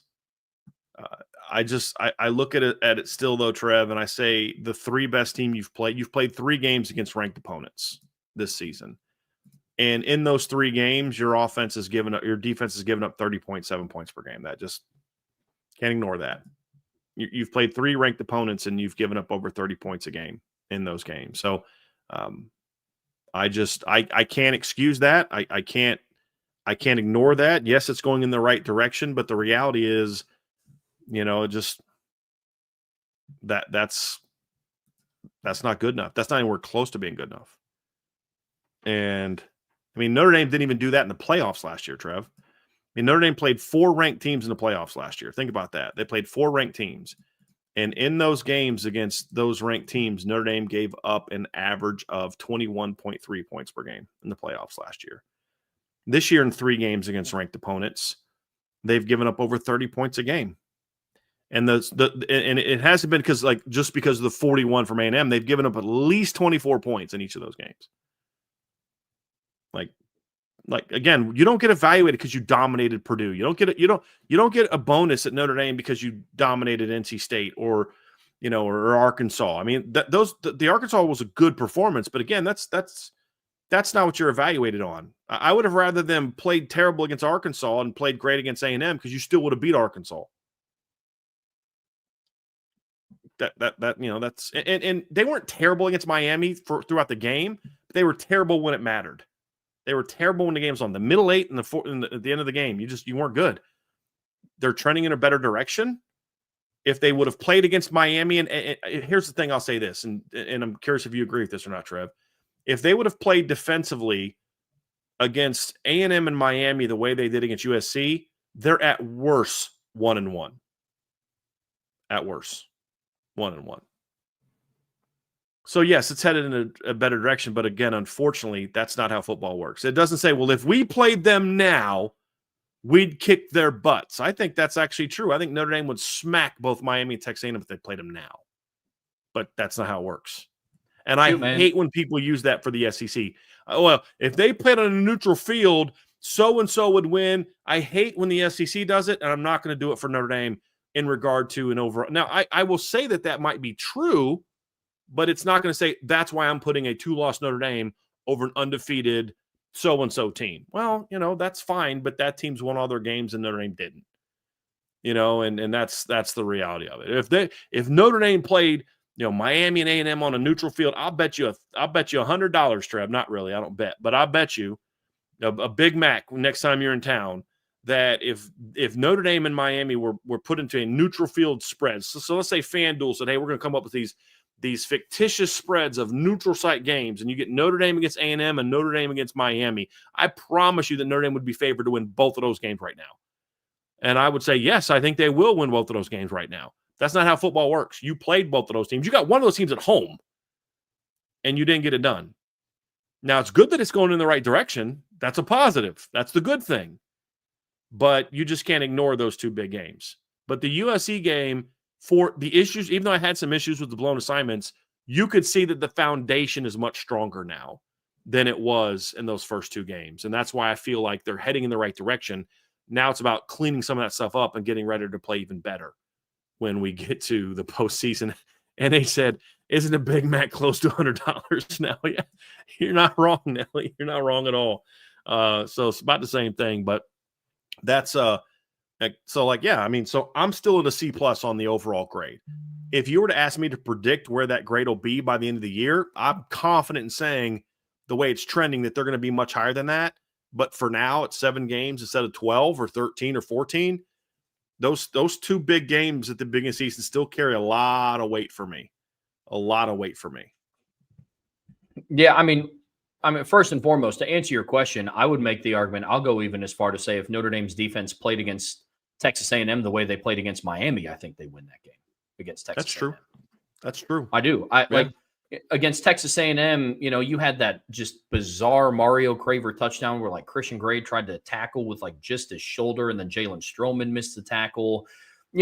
There were blown coverages, but not all blown coverages are created equal. Like Leonard Moore bit hard on the double move on CJ Daniels at the end of the half. And, Malachi Toney was open, but I think those were more like schematically open. They were running man and bunch, and then they were running zone on, it's really questionable. But against Texas A&M, they flat out just didn't cover Malachi Toney. Like you had 2 guys running with the running back out of the backfield, and then you had 2 guys running with the tight end. And so I would even go as far to say is I think if Notre Dame's defense played the way it did against Miami against Texas A&M, I even think they win that game. But my overall grade for the defense right now is a B- at like an 80.0%. The last couple of games have shown me quite a bit about this unit, but I can't put it any higher. I'm at the absolute top end, and a lot of that is carried by how highly I think of their rush defense.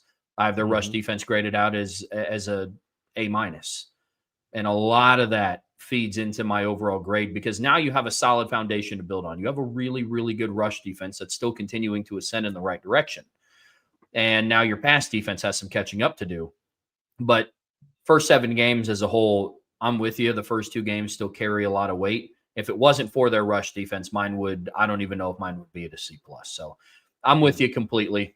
I get you. But like we've said, a lot of room to continue going up.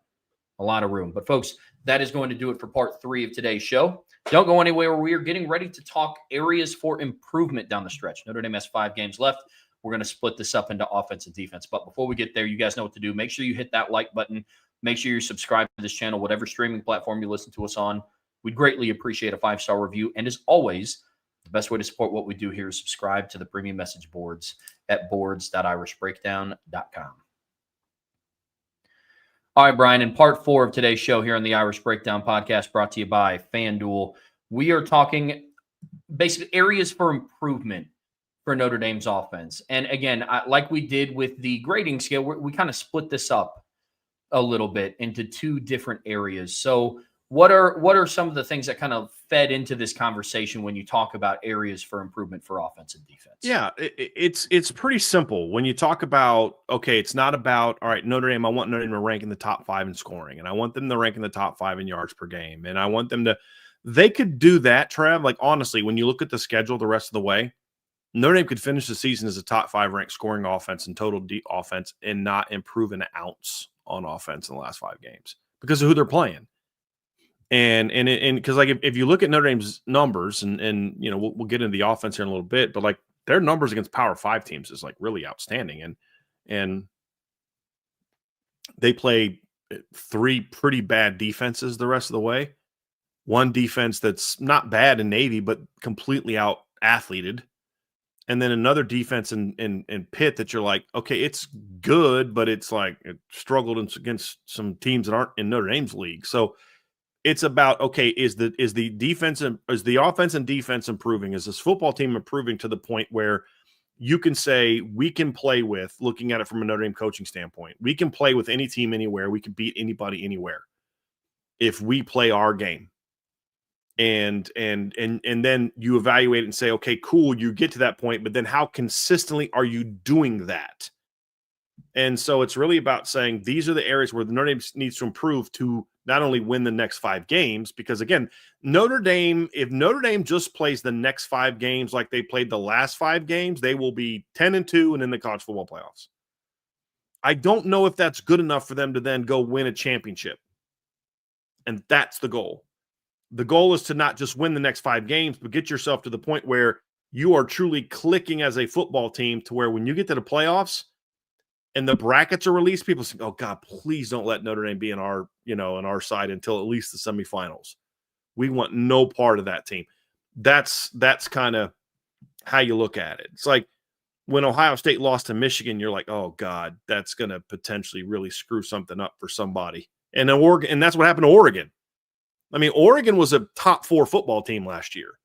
They didn't win a playoff game because of the dumb loss Ohio State had. And to me, there's only 2 teams that I think could have beat Oregon last year in the playoffs. And, maybe 3, maybe Texas. I think Notre Dame and Ohio State are the only 2 teams that could have beat Oregon last year.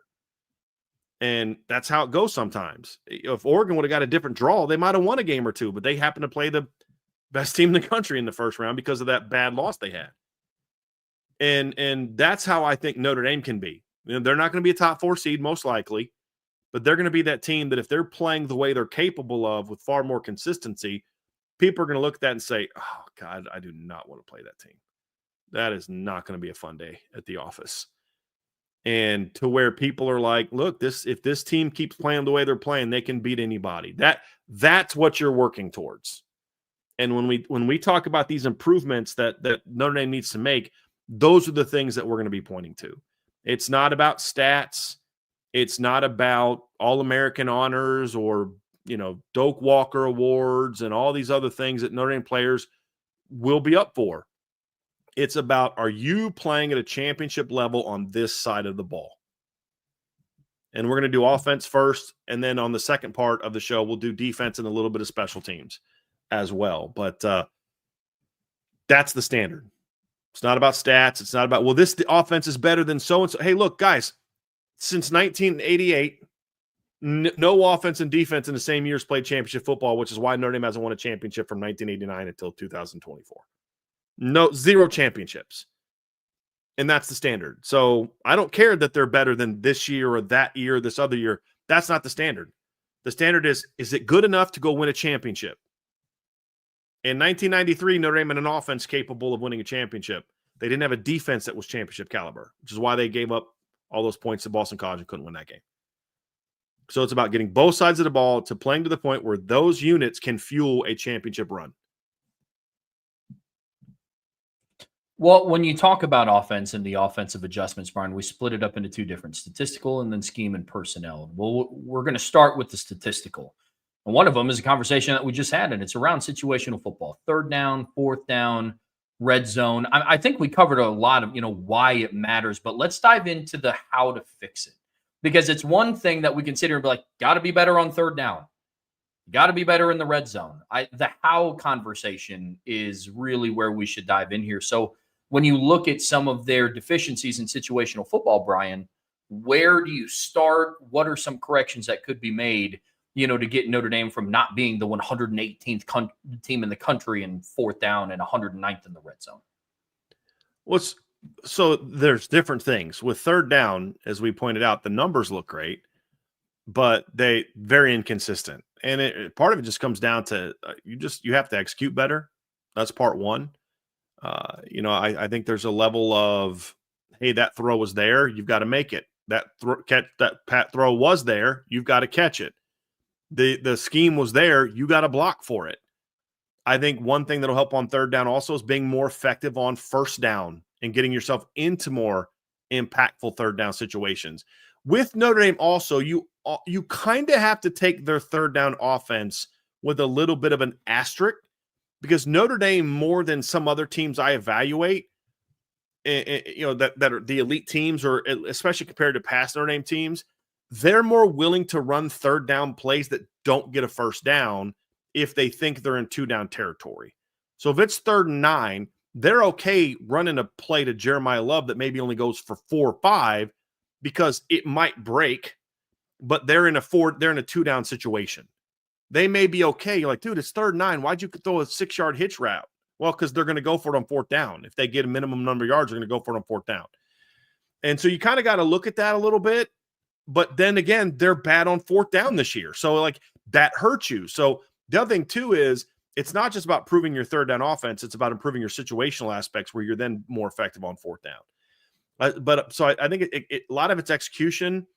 I think one thing that we need to see this offense do a better job of is also having a more diverse third down pass game package. They've relied heavily on the sprint out, quick out stuff.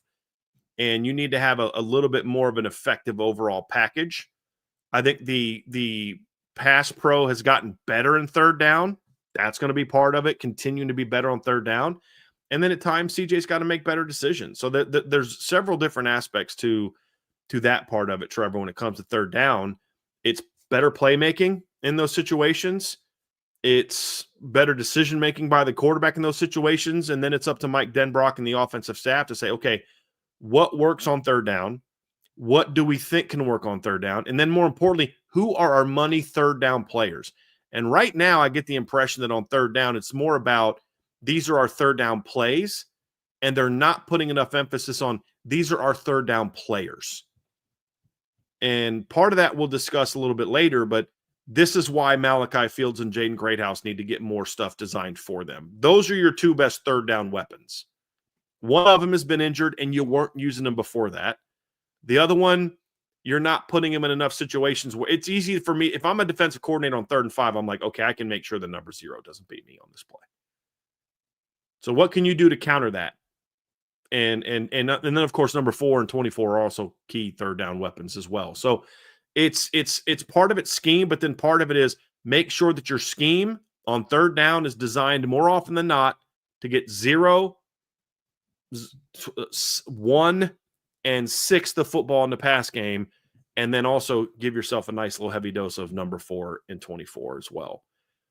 Those are all parts of it, but have it be more player driven and a little less scheme driven. And if you think a team is playing, this team is really worried about Jordan Faison in this game, then use Jordan Faison as a decoy with a motion or a shift. If you think a team is really overplaying Jaden Greathouse on third down, then use him as a decoy. And then that's a situation where, okay, we're going to really make sure we're getting the ball to Jordan Faison because he's a clutch third down player. He can be a clutch third down player, but they're not playing him. That's it's going to vary to a degree from week to week, but your game plan has to be more player driven on third down, more so than just scheme driven. And I think that's going to be an important part of it. Like you've seen a lot of these 3rd and 4th down throws that they're getting beat on.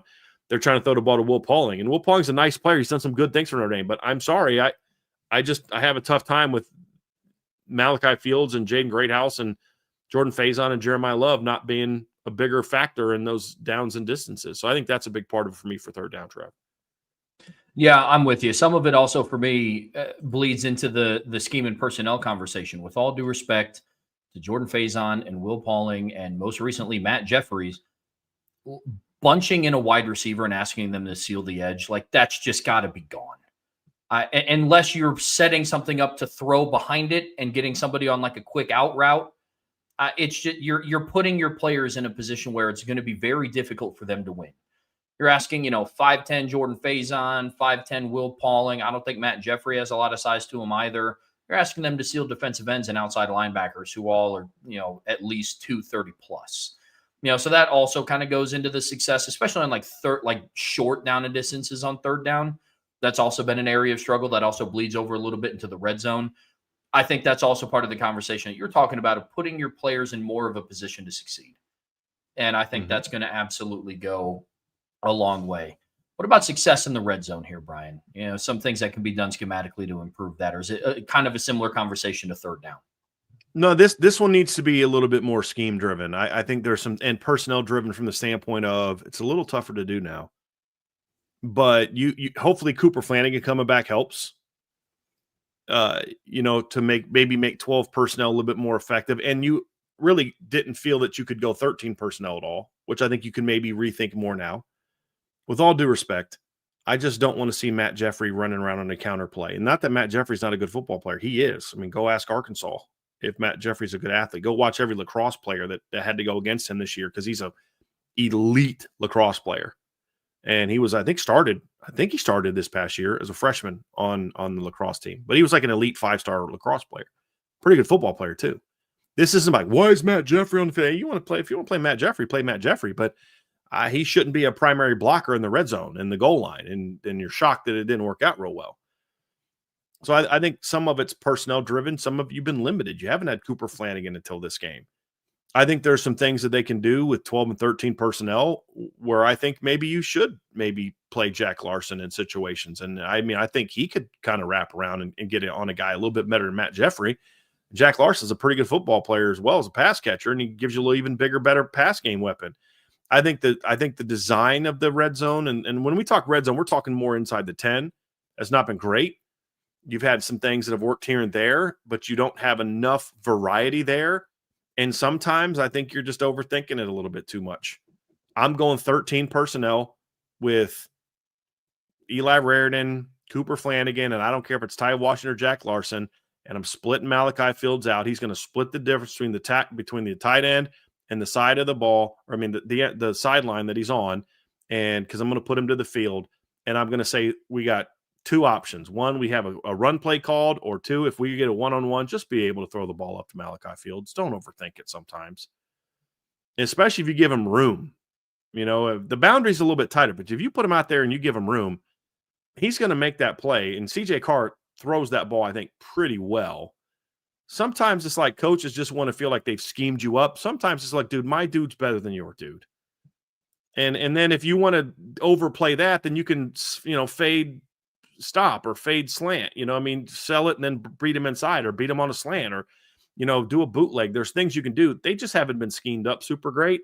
They don't protect the edges nearly well enough when they bunch. So either A, if you're going to be 11 personnel, then spread the heck out and let your backs either crease something or you've got one-on-ones outside. If you're going to go 11 personnel, for the love of God, stop bringing two wide receivers in near the line of scrimmage and then be shocked that you can't protect the edge. Yeah. This is bad design. So either go big in your bunch, in your reduced sets, and then have, some stuff that, I'd motion Jeremiah Love out, go 13 and you've got him there. And I'm going to pistol and, motion Jeremiah out and throw a fade to him or a slant or something to him. That's fine. You can get creative with it, but if you're going to be an 11 personnel, spread them out and then run some picks or some throwbacks or some things, or just crease in that regard. I just think there's things they need to do schematically and within their personnel adjustments in the red zone And I think it's almost just relax. Like, you guys are pressing way too much now. You're overthinking way too much now. So either protect the edges with bigger players or let your athletes spread out. But please do not keep putting Malachi Fields. I mean, Malachi Fields is a big wide receiver. The minute you reduce him down and put him as a tight end, you now have an undersized player. Yep. Agreed. Another thing schematically I would like to see them go to, and we saw it quite a bit, especially at the tail end of last season, those RPO glance routes. I mean, Riley Leonard threw 2 touchdowns against Stanford on those, one to Jaden Thomas, one to Chris Mitchell. You know, he threw one to Cooper Flanagan down in the red zone on like the 2-yard line to Cooper Flanagan. Did it against Georgia at the end of the half to Bo Collins. He did it to, I believe, Jaden Thomas again against Indiana on their second scoring drive of the game. So just stuff like that I wish I would incorporate. It's a simple concept. I know CJ is more than capable of throwing those routes. The offensive line is fully capable of executing those routes. I think that gets into the conversation of simplifying. So I agree with you there, Brian. I definitely agree. Another area, still sticking with statistical improvements here. We talked about limiting negatives, and that's tackles for loss, sacks, things under that category. So, what are some of the things that Notre Dame can kind of do to help limit some of these? Well, big one is just stop. And it's gotten a little bit better in recent games, but even in this game, we saw just some blown run game assignments that you got a nice drive going, and then boom, first down, you get a -3, and it just stalls the drive. It's just play smarter. I mean, that's what a lot of this is. It's, CJ Carr drops back, Anthony Knapp's riding this guy outside. And Anthony Knapp didn't do a great job, but if CJ Carr steps into the pocket and then out of the pocket, you're not like, why spin into, like, you had no feel. You can't spin out if you don't see the offensive, like the defensive end. He couldn't have seen him because the guy was behind him. He just spun out. It's just a young player making a mental mistake. They had, who was it? NC State? And it was the USC game. They had 3 guys blocking 1 defensive end. It was Anthony Knapp and then 2 tight ends blocking a defensive end, and then our linebacker just runs right through. It's just play smarter football. Clean that stuff up. Because you still have too many of those negative plays that are really killing your run game. I mean, right now, Notre Dame ranks 47th in college football in most tackles for loss allowed. They rank 44th in sacks allowed. Some of that's on the quarterback, some of that's on the offensive line. And they just tend to happen at really inopportune moments. And that's going to be something too, Trev, that they've had way too many drive-killing mistakes like that, whether it's a run through in the run game, a sack, a bad quarterback decision, a dropped pass, a half speed route because you don't think you're getting a ball. There's been way too much of that stuff that's really put them in some bad situations. And we talked about this was it the Boise game, where on a drive where they don't score, play or two before it, CJ Carr wants to go to Will Pauling over the middle, but he doesn't think he's going to get the ball that play because there's a snag concept being run to the other side. So he kind of goes half speed off the ball, and by the time he realizes CJ wanted to throw the ball, it's too late. You can't have stuff like that. And so they're going to have to limit that stuff again, because they've been a pretty darn good offense so far. But if it's about winning a championship, you're going to go play Ohio State, and they're going to stop you when you're doing things well. You can't then give them plays by making those mistakes.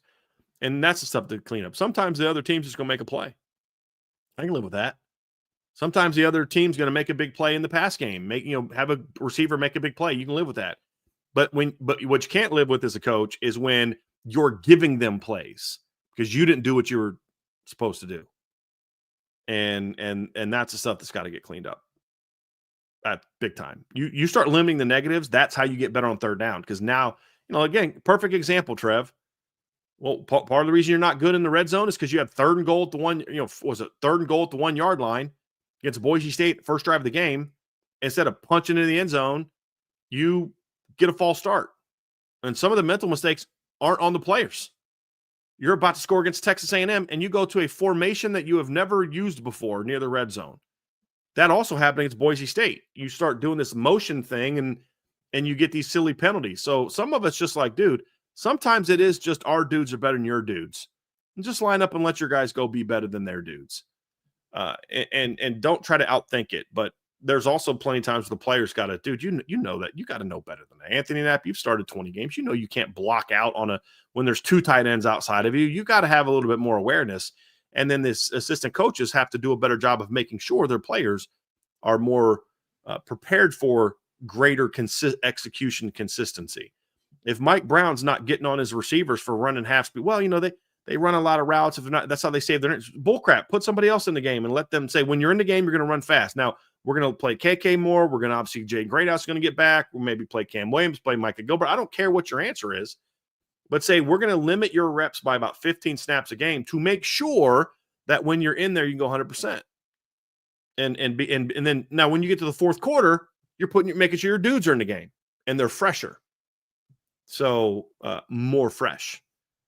So I think those are things that I want to see, Trev, that are going to allow you to clean up some of this stuff. It's amazing that a team that has scored 39.1 points per game, that ranks 11th in college football at 7.05 yards per play, has left a lot of points on the field because of their own mistakes. If they clean up just half of that, this is a 45-plus per game offense, which is nuts to say. And it makes them very dangerous in the postseason. That's how good this unit can be, because they are very talented and they've got a great offensive coordinator. It's just about cleaning up some of that stuff. And I know I'm sure you can see him on the sideline of some games. He's frustrated by it. I mean, I'm watching a game. I can't remember which game it was, but the offense was kind of cooking.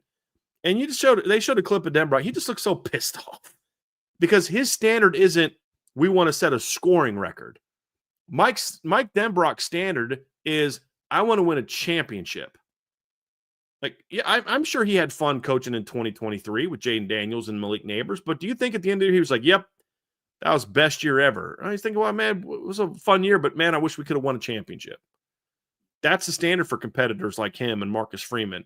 And so that's what he wants to hold his unit to. And these are areas that they're going to have to get better if they want to do that, Trev. And I think part of that is, this is kind of what you were talking about earlier. They have to get more consistency from a results and a design standpoint in the run game. That's something definitely I want to see in the second half of the season. Yeah, absolutely. I agree completely. I mean, consistency is a big word. Run game consistency. And I love that you highlighted it that way, because there are games that we've seen Mike Denbrock and Joe Rudolph scheme up a great rushing attack and a great rushing game plan. Then there's been some game plans, like I think back to the opener. It's like, why in the world are you running CJ Carr on 10 design quarterback runs? Right. What are we doing? Against NC State, it's like, hey, why did you run mid zone 34 times? It's stuff like that kind of gets fed into. That was A&M. Yeah. Outside zone is the one they did against NC State. Yes. But A&M is the one they ran mid zone like 30 times. I get the two. I get mid zone and outside zone just mixed up so much. It looks similar. Yeah, it does. It does. But point being, I understand if it goes back into the overthinking conversation, Brian. It really does, because I don't buy into we're not showing this team everything, so we're going to play a little vanilla. Like if you have trust in your guys and you're executing at a high level, you should be able to have offensive success no matter who you face. And so that's what's been the frustrating part, especially with the talent that Notre Dame has on offense. You can be creative week over week, depending on what the teams show you, and have creativity in the run game. Creativity and consistency in the run game combined with, better personnel groupings. I alluded to that earlier when I talked about, hey, on counter plays, you can't have Matt Jeffrey lead blocking on counter. Down in the red zone, don't bunch in Jordan Faison and Will Pauling to seal the edge. You're putting yourself in a position to lose. So if you can be more consistent, hopefully Cooper Flanagan coming back healthy is going to help further that cause. Now, run game consistency in the run game, I think you're going to see better results. We're already starting to see that. I thought the run game plan against USC was pretty creative. Don't think it was a coincidence that they rushed. It also helped that USC wanted nothing to do with Jeremiah Love or Jadarian Price, but I thought that was a very well-schemed run not game during the snap. They loved getting in his face after the play was over and running their mouths, but during the time the ball was snapped to the time the play was over, they wanted no part of Jeremiah Love. Yeah, which is typical USC. Oh, 100%. I mean, look, I guess some people just want to be able to talk smack after giving up rushes of, 20, 30, 40, 50, 60 yards. It's not me, but I guess some teams out west just enjoy doing that. But point being, uh, It's the Notre proper Dame's amount run game of has to have some. pettiness. It's very well done. Thank you. But Notre Dame is going to have to find more levels of consistency in the run game, and that's when the back half of the schedule does come into play. You face some pretty bad defenses down the stretch, and you can probably run outside zone 30 times in a game and have success. And my thing, Trevor, isn't that you can't run a play a bunch. They ran duo a bunch. I haven't finished the breakdown on it yet, but I promise you duo was very heavy in the game. But it was working, so you keep riding it. The problem that I had in the A&M game is they kept running mid-zone and kept getting stopped and didn't have any other answers. Against NC State, it was kind of a similar thing. They just didn't have any answers. It's like, dude, a counter play right here might go the way that this defense is playing, and then we just never see it. The other thing too is I do think at times their run game gets a little telegraphed with motions. By the second quarter, you kind of figure out based on this motion that they're doing this, and they don't do play actions off those things. It's like, fine, if you want to do that, but then give me some kind of play action with that. Give me some kind of trick play with that. And so those are some things that I want to see as well. Is you're just not doing a great job of using motions and shifts consistently enough to create enough advantages in the run game. And teams kind of figure it out, and you don't have answers to it. And that's something that I want to see get fixed. It's like there's going to be games you may only need 3 run plays, but you got to run those 3 run plays usually 7, 8, 9 different ways. And that's not we're just not seeing enough of that, where they kind of have a couple ways to run this. And if it stops it, well, we don't have a whole lot of issues now, and that's kind of where I'm at. Well, let's switch gears a little bit, Bryan. Let's talk pass game. Let's talk about CJ Carr in the pass game, and it absolutely has to keep growing. And where you start is I think you have to do more earlier in games to get him going. Because we've seen what happens when he does get rolling, but that's going to be the first step in the continued evolution of your redshirt freshman quarterback. And that's just mindset wise and pregame, just kind of making sure he's calmed down. And Brady Quinn, I've said this, Brady Quinn's that way. He would just come out super amped up, and you just kind of had to read that and say, okay, here's what we got to do early in the game to kind of get him into a comfort zone. You have to do some more things to really get CJ comfortable. Sometimes it may be throwing the ball downfield. Sometimes it may be getting him in the screen game. I think CJ's a deep ball guy. I think he's a guy that early in the game you need to take a shot with CJ Carr. And I get why they didn't do that on Saturday. That's a different story. But I think in most games, just something like that. And they've done a pretty good job of that for the most part, but there's just more things like that. I think also Notre Dame's got to be more willing to attack different parts of the field with their pass game. I think they're very much a outside downfield passing team. They've got to do some more things too. There's not enough things they're doing to get guys the ball on the run. I want to see more of that. Digs, crossers, overs. I think, they've run some outside pivot routes. I think they could run some, as much as they run that third down sprint out, something with a fake reverse pivot. There's things that they can do. Hey, here's a thought on the red zone as linebackers are crashing the heck out of your line of scrimmage. How about maybe a little pop pass to your 6'7" tight end behind it? You know what I mean? Like, there are just some things that I want to see from them to say it's time to start attacking more parts of it. Now, you're not going to throw the ball 25, 30% of the time over the middle of the field. That just nobody really does that with any consistency, especially with a redshirt freshman. But there are things there that you can take advantage of, in my opinion. And I think that's kind of where the next step in the evolution of the pass game. Because again, Trev, we're talking about an offense that right now ranks 4th in the country in yards per attempt, 8th in the country in yards per completion, 12th in quarterback rating, and 12th in completions of 30 yards or more. They're doing a lot of good things. The funny thing is we're talking about needing to improve the pass game. There's a lot I think they can do to improve the pass game. And we're going to talk about another point after this, but guys, this pass game has been dominant because your dudes are just better than their dudes, and Denbrock's done some good things in the scheme. I think there's a lot of areas for improvement from an execution standpoint where stuff is open and guys just don't run the routes the right way. They don't protect it. The quarterback misses the read. But there's also some more things you can do schematically. Because here's the thing, you're studying yourself. Other teams are going to study you as well. And your playoff opponents are going to have 12, 13, 14, or 15 games of data to break down your team. You now have a better sense of who your football team is. You now have a better sense of what CJ's really good at and what he's not. You have a really good sense of how teams are defending you now. You have a much better sense of how, you can use certain players. Now it's time to come out of the break and say, let's go out and really add these little wrinkles. It's not a total rebuild, Trevor. You don't need to rebuild an offense that ranks 4th in yards per attempt and 8th in yards per completion in the pass game. And you've played the toughest part of your schedule so far. It's about how can we be even better? How can we be even more dynamic? How can we even be more consistent? Which then leads into better on first down, better on third down, better in the red zone, things along those lines. And part of that is going to be getting back to spreading the ball around more. And this is a big thing for me, and that's twofold. One is just CJ reading things out and not getting locked into certain guys. He's getting locked into guys way too much right now, which is, again, typical for a redshirt freshman quarterback, even one as advanced as CJ Carr. And now it's about, okay, just as he gets more experience and coach him up, Coach Gaduli, just keep coaching him up. He'll get better at it. I'm confident in that. But the other part of it, too, is if teams are going to give you certain routes, then maybe mix up who you've got running those routes. Don't let teams just always know where Malachi Fields is going to be. Don't let them just always know where Jordan Faison is going to be. Don't let them always know where Jeremiah Love is going to be. Don't let them always know where Eli Raridan is going to be.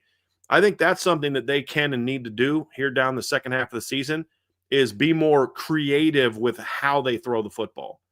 Move Malachi Fields around. Get him in the slot at times. Move Jordan Faison around. Get him moving pre-snap and let him use his speed. I mean, if you come off and you just run a quick slide route with Jordan Faison off of a motion, a little quick sprint out, it's going to be there. And if it's not there, they're going to have to overplay it. And then he runs a little pivot route or somebody runs something behind it. You might have a little something, and like that's going to be a big thing for me, Trev, is from a pass game standpoint. We'll talk receivers in a second, but from a pass game standpoint, being willing to get the ball spread around more when your offense is cooking, that's what they've done a really good job of. When CJ Carr's had his best moments, the ball's just going out to whoever's open. He's reading the defense, and the ball's going out to whoever's open. We saw that against Arkansas. We saw that for the most part against NC State. He does that when he's really feeling good. That ball gets spread around like crazy. I mean, you look at the Arkansas game. Faison had 7 catches. Fields had 3 catches, and I count 3. He had the pass catch on the special teams, but I'm still counting the first play of the game in regard to your attempt to spread the ball around. I got called back for a penalty, and he had 2 other targets. He had several targets in the game that hit him. Jeremiah Love caught the ball 5 times. Will Pauling caught the ball 3 times. Eli Raridan caught the ball twice. Jaden Greathouse had 2 catches with the first team. Jadarian Price had a catch with the first team. Like, when he's feeling good, that ball gets spread around real well. Boise State, 5 guys caught a pass. Jordan Faison, Malachi Fields, Will Pauling, Jeremiah Love, Eli Raridan. That's it. I want to see more of that. NC State, 5 guys caught a pass. 4 receivers and a tight end. Nothing to your backs. So when he's feeling good, the ball gets spread around a lot more. 6 guys caught a pass against USC, but 11 of your 16 completions went to 2 guys. That's more of a problem. Like NC State, only 5 guys caught a ball, but 4 guys caught at least 3 passes. 3 guys caught at least 4 passes. 2 guys went over 100 yards. That's spreading the ball around a little bit more. Boise State, only 2 guys caught more than 2 passes. Like, those are things, Trev, that I want to see this offense do a little bit better job of is spreading the ball around. Part of that's on CJ. Part of that's on the receivers running good, running hard if they don't think they're the primary target. And then the final piece of that is saying, hey, we're going to go out there and use our weapons better and make sure that we're not going to let you take Malachi Fields out of the ball. Yeah, I mean, I couldn't agree more. And I've been screaming about this from the rooftops for quite some time. You have to get more weapons involved. For wide receivers, you have to do everything you can to get Malachi Fields the ball. I haven't seen Notre Dame run a whole lot out of stack, not a lot of post-snap switches. Like it's been a lot of, at a high level, Jordan Faison kind of runs the same 2 routes. At Malachi Fields, for all intents and purposes, kind of runs the same 3 routes. And it starts to become a little bit predictable. You have to do more to find ways to get him the football. I said this when he came to Notre Dame. In 2 seasons at Virginia, he played in 24 football games. And only 3 of those games, he ended with under 40 yards receiving in 2 years. He already has 2 at Notre Dame. This season, he caught 1 pass for 20 yards against NC State, and then he caught 1 pass for 9 yards against USC. So he's already almost met his total of what he did at Virginia in 2 seasons in 2 weeks at Notre Dame. You went out and got him in the portal for a reason. I'm going to be very, very curious to see what his FanDuel lines are going to be against Boston College. Mm-hmm. For a while, it was, it started at like 38, it worked its way up to 45, and then it was consistently over 50. I highly doubt that they're going to put it back down to, like 20. But Malachi Fields is one of those guys that you have to do everything that you can to get him more involved in the offense. Him, and then when he comes back healthy, Jaden Greathouse. Because he's somebody, again, sticking along the FanDuel lines. Yes, we're talking betting, but I think the point still stands. We came into the season talking about him potentially being wide receiver 1A or 1B in this offense. The last game that he was able to play in healthy against Arkansas, couldn't even bet on it because he just so little targets in that game. Jaden Greathouse, Bryan, is another player that when he comes back healthy has to get going. And he's getting open. He's not getting open. Bull. First of all, you're not running him on enough pass routes. Look, the receiver coach controls this. You know what stuff you're going to call the next series. You have an idea of how the next series is going to go because as an offensive staff, you talk about those things. But when Jaden Greathouse is in the game, it just seems like they run the ball a little bit more. And I just want to see them make a concerted effort to get him the football. I'm tired of this whole, the offense. No. Look, sometimes in coaching, it's about when Mike Denbrock did a great job at LSU. There were games like, look, we just got to make sure we get in Malik Neighbors football. I'm not saying Jaden Greathouse is as good as Malik Neighbors overall, but in this offense, he's your Malik Neighbors. He needs to be your Malik Neighbors. Jordan Faison's a good football player, a really good football player. I don't know if Jordan Faison's the guy that's going to go out there and take over the Ohio State game. He is a one of the best complementary receivers in the country, and that's not an insult, folks. You need that guy, and I think that makes him a really valuable part of this team. My fear is also that you're going to kind of somewhat make him not as effective because you're now trying to build the offense around him. Of all the receivers on your team, they've picked him as the guy they're going to build the offense around, and that puzzles me a little bit. And again, not a shot at Jordan Faison. We talked about this last year. One of the things that hurt the offense last year was Jordan Faison was never healthy because he's still arguably your best after the catch player. But they're not even doing enough of that right now to get him the ball. They do when they need to, but there's just some things where I just feel like there's some stuff lacking in the pass game right now. And the numbers have been great and they hit a bunch of big plays against NC State, but just the consistency in the pass game, even in that game, wasn't there. But I just need to see when Jaden Greathouse comes back and with Malachi Fields there just needs to be some plays in the game where you're like, look, we're going to get 0 the ball here. It's 3rd and 5. We've got some, and this goes back to what we talked about being better on 3rd down. You practice these things. We get down to the 3rd and 4 to 6. We're going to go with this alignment, and we're going to, Malachi is our primary read here because that's our dude. Hey, we're in the red zone. Have some stuff we're going to use this alignment, motion shift, and all this to make sure we get Malachi targeted one-on-one with some movement. Or Greathouse targeted one-on-one. Greathouse is a very good red zone weapon. You just don't throw him the ball in the red zone. And so those are all things that need to be done with the receiving core. And the other part of it too, Trev, is it also gets down to use your depth at receiver. Play KK Smith. It's inexcusable unless he was injured, which we didn't hear about, it's inexcusable to not play KK Smith against USC. It's inexcusable not to have only played 3. The only receiver you got off the field was on the field besides your starters was Matt Jeffrey in a run blocking situation. Malachi Fields and Jordan Faison both played over 70 snaps against USC. Now I get it. You're about to go into a bye week. They've been doing that all year. They're like you said, talked about this yesterday. Malachi Fields is on pace to blow away Bo Collins snaps last year. Like, are you sure that he's going to have enough juice left in games 14, 15, and 16? Same with Jordan Faison, who's an even smaller player than Malachi Fields. So this isn't even about you're not using the right guys. Jordan Faison shouldn't be a starter. He shouldn't be a key player. I'm not saying that at all. What I'm saying is I'm worried about Jordan Faison not being fresh in the postseason because you're playing him 50, 60-plus snaps a game. Like the gap between him and KK, there's a gap between him and KK. He's a better player than KK. But KK Smith showed this year when you play him, he can make plays against one of the better teams you've played. So be willing to use him, especially these next 5 games when you're not playing anybody as good as USC. I know Micah Gilbert's out, but they weren't using him a ton even before he got hurt either. Like he played a decent amount in the first game of the year, Trev, and then didn't really play a whole lot after that. He played 12 snaps against Miami, 7 against A&M, 27 against Purdue, but then only 15 against Arkansas. But a lot of the 15 against Arkansas was against the backups, and they only played 7 against Boise State, and of course gets hurt against NC State. I'm sorry. You should absolutely, especially if if it's going to be like a occasional run heavy down series, then you put him in to give Malachi a little bit of a breather. But I just think they need to do more of that to just get more of the receiving core.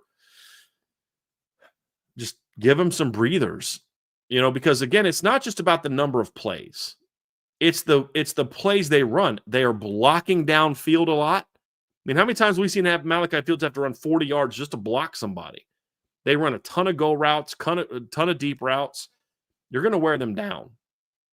So, and again, please don't take this as an insult to Jordan Faison. He's a heck of a football player. They need him. If they're going to win a championship this year, they need Jordan Faison to be at his best. You're going to need Will Pauling to be part of your depth piece. Stop building your pass game around those two primarily first and foremost. Because with all due respect, they're not your 1 and 2 best weapons. 9 needs to get the ball more. More designs for 9, more designs for 0, more designs for 1. And then I think that's going to make Jordan Faison even better. Because now you have to focus on stopping 1 and focus on stopping 0 and focus on 9. And now you're getting 6 the ball in space with room to work. And that's partly why he was so effective earlier in the season. Like Jordan Faison, why his numbers were as good as they were earlier in the season is because teams were just kind of saying, well, we got to try to stop 0 and stop number 1 and stop the tight end. And we're not going to, so then we got to leave somebody uncovered, and it ended up being Jordan Faison.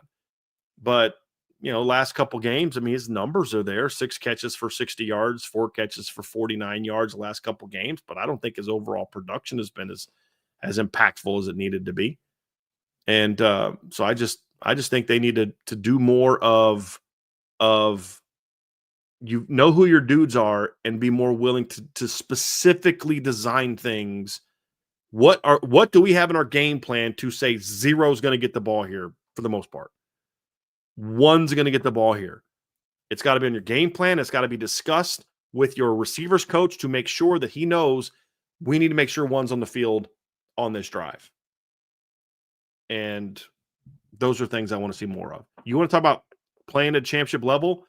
I don't think this offense can quite get to that level if you don't make 0 and 1 greater parts of your pass offense. No, it comes down to forcing the issue. I mean, look, again, I think Jordan Faison is a really great part of this offense, but there are some players at the NFL level, the collegiate level, the JUCO level, the high school level that are just better as complementary weapons. And that's where Jordan Faison can eat as a complementary weapon to the offense. And that's not an insult. It's not, but you have to force the issue with 1 and 0. You absolutely have to. I mean, Malachi Fields is on pace to play more snaps this year than what Bo Collins did in 16. Malachi Fields is going to surpass that in 12 if he keeps up at this clip. I mean, in 12 games, he's on pace to play 682 snaps. Bo Collins last year in 16 played 640. If they play 16 games again, Malachi Fields is going to be 94 snaps shy of 1,000. That is way too much. Absolutely way too much. And Brian, you mentioned it even before the USC game. You're like, God, Fields just kind of looked like he was out of gas after after the first couple drives. Yeah. His legs looked heavy, wasn't getting in and out of breaks. Yeah. Faison can't be as effective after the catch if he's running 50, 60, 70 snaps a game. And there's no excuse to not play the depth. Right. None that I can see. It's like, well, they're not ready. Get them ready. Trev, Jeremiah Smith last year in 16 games played 775 snaps. Yep. In 16 games. What did you say that Jeremiah Fields or Malachi Fields' number was for the regular season? His projected number right now? 682 in the regular season. Again, Jeremiah Smith had 775 in 16 games. Cardinal Tate had 691 in 15 games. Like, you're basically playing a full 16 games slate worth of games, basically 15 games in a regular season. Like, that's too much. In an offense that runs the vertical route. I mean, there was a play this game against USC where he ran a deep route and then ran back and lined back up. Normally, you run a deep route and you get to the sideline and you kind of walk back, get your legs back. I'm sorry, Cam Williams cannot be that bad. And if he is, maybe you're not doing the greatest job coaching. Put KK Smith in there. Like, do something. You can't tell me that you have to have Malachi Fields run 40 yards downfield and then run all the way back to line back up. You don't have anybody else can play a snap in the boundary. I like Mike 100%. Brown. I think Mike Brown's done a lot of really good things. But if you don't have enough guys to do that, then you need to do a better job during this bye week of taking some of your younger guys aside and working a little extra with them to get them ready to at least be able to run you a hitch route, a go route, and block for 5 to 10 snaps a game. Now, if you get Greathouse back, that might help because you could maybe put Faison backside a couple times. They've done that. I think you could do some real creative stuff with Jordan Faison in the boundary, using motions, maybe having Eli Raridon be the outside guy. You could do things where you could have Eli Raridon be backside trips with Greathouse, Pauling, and KK or Faison to the field. Those are times where you can get it's like a speed package. I would do that at times with receivers. We'd go like 11 personnel, we go 11 big. And we'd get like certain, like we did put Greg Bolton on the field outside of Nate Davis, and Greg was like 6'4", Nate was like 6'1". We'd go big. And then we'd have our speed package. We'd go 11 speed, and that, we put, the faster guys in the field because we would run certain stuff with that. There's no reason you can't do that in these situations, and say, hey, look, we're going to go with a speed pack, 11 speed here because we're going to give Malachi this series off, and we have some stuff that's going to put them on their heels a little bit, where an Eli basically becomes our boundary guy, or Jordan becomes our boundary guy. Eli can play attached, and then Jordan can do some motioning to get into some 3x1 stuff. There's plenty of things you can do for 10 to 12 snaps a game to give Faison and Malachi some breathers. Faison's easy. Put KK Smith in for 10 games. Is that me? 10 snaps. Is that me saying KK's every bit as good as Jordan Faison? No. This is not about not thinking Jordan Faison is good. This is me saying I don't think he can play 16 games at this snap rate. And when you've got the guys on the field, on the bench that have the talent they have, they can give you 5 to 10 snaps. Logan Saldate can't give you 5 snaps right now, year 2. Elijah Burris can't give you 5 snaps. Cam Williams can't give you 5-10 snaps. Nonsense. You got to coach him up better. And I like Mike Brown. I think he's doing a lot of good things, but that doesn't mean he's perfect. And this is an area where I think he's got to do a better job. And if Cam Williams isn't ready, then you've got to coach him up and get him ready. I've talked to two people now, one that are not affiliated with Notre Dame, that have said they've been to practice or talked to NFL people that are like, I don't know who this number 5 is or why he doesn't play. But that guy's a freaky NFL athlete, SEC athlete. So you can't coach that guy up to play 5 to 10 snaps a game. Well, it doesn't work. Like, okay, fine. You can't get him. You can't get him to the point to play 5-10 snaps a game. Again, folks, this is not Malachi's not a dude. Faison's not a dude. I'm just telling you, they're gonna have a tough time because once you start to fatigue, it's hard to get it back, and that's when muscle injuries happen. That's my concern. Yeah, I mean, they're rotating the receivers less this year than they did last year, which is crazy to me. Absolutely crazy. But at the end of the day, it is what it is. One of the final pieces, to some offensive adjustments, you got to find some answers in 12 personnel. Bryan, you and I talked about this a little bit yesterday, and it's just a personnel grouping that just hasn't been as effective for you as it has in previous years. And there's a couple reasons as to why. I'm going to say it until I'm blue in the face. And I'm going to say it every single week until they start getting a second tight end involved. I'm going to say it every single week because it's no longer a secret what you're asking Seven to do when he comes into the ballgame. Just isn't. I'm putting an extra hat in the box. And if Ty Washington catches a 35-yard, backside wheel route, then it's okay. That was just a perfectly schemed up play. But you got to find some answers in 12 personnel. And right now, it's not a secret what they try to do out of that formation. Well, they just haven't been great running out of 12 personnel. They were pretty good getting some shots out of 12 personnel at times this year, off play action, but they haven't really done that recently. That's also something I'd like to see them do more of. When you're running the ball this well, there's no excuse not to have more action throws. Action throws aren't just drop back play actions. Action throws are also bootlegs. There has to be more of that in the offense. We didn't have that in the notes, Trev, but that is something that I think would add some major big play weapons to the run game or to the offense down the stretch. But 12 personnel can be part of that. What about using Eli Raritan as a decoy on run action, and you're running those duos where Eli's blocking down, and you're bringing your Cooper Flanagan or Ty Washington or Jack Larson, whoever around, like it's going to be duo, and they're crashing, and then all of a sudden he leaks out. Like that might be something. But I think the problem I have is that they're not even running the ball well out of 12 personnel. And that's the bigger concern that I have, Trev, is it's one thing. It's like, okay, look, you're not throwing the ball well out of 12 personnel. I'm like, well, that's not really our goal. That's fine. But at the end of the day, if you're not running the ball well out of 12 personnel either, it's kind of like, then what are we doing here? And if you want an example, so I haven't done the USC data, but here's Notre Dame's run game numbers out of 12 personnel. They've run the ball 52 times for 196 yards.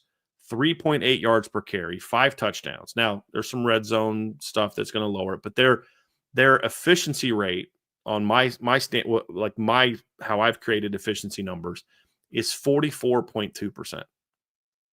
I'll be willing to bet you that number doesn't necessarily go up a ton from this past game, but that's a bad number for 12 personnel. They're at 60.7 on 11 personnel, which is an elite number for 11 personnel from an efficiency standpoint.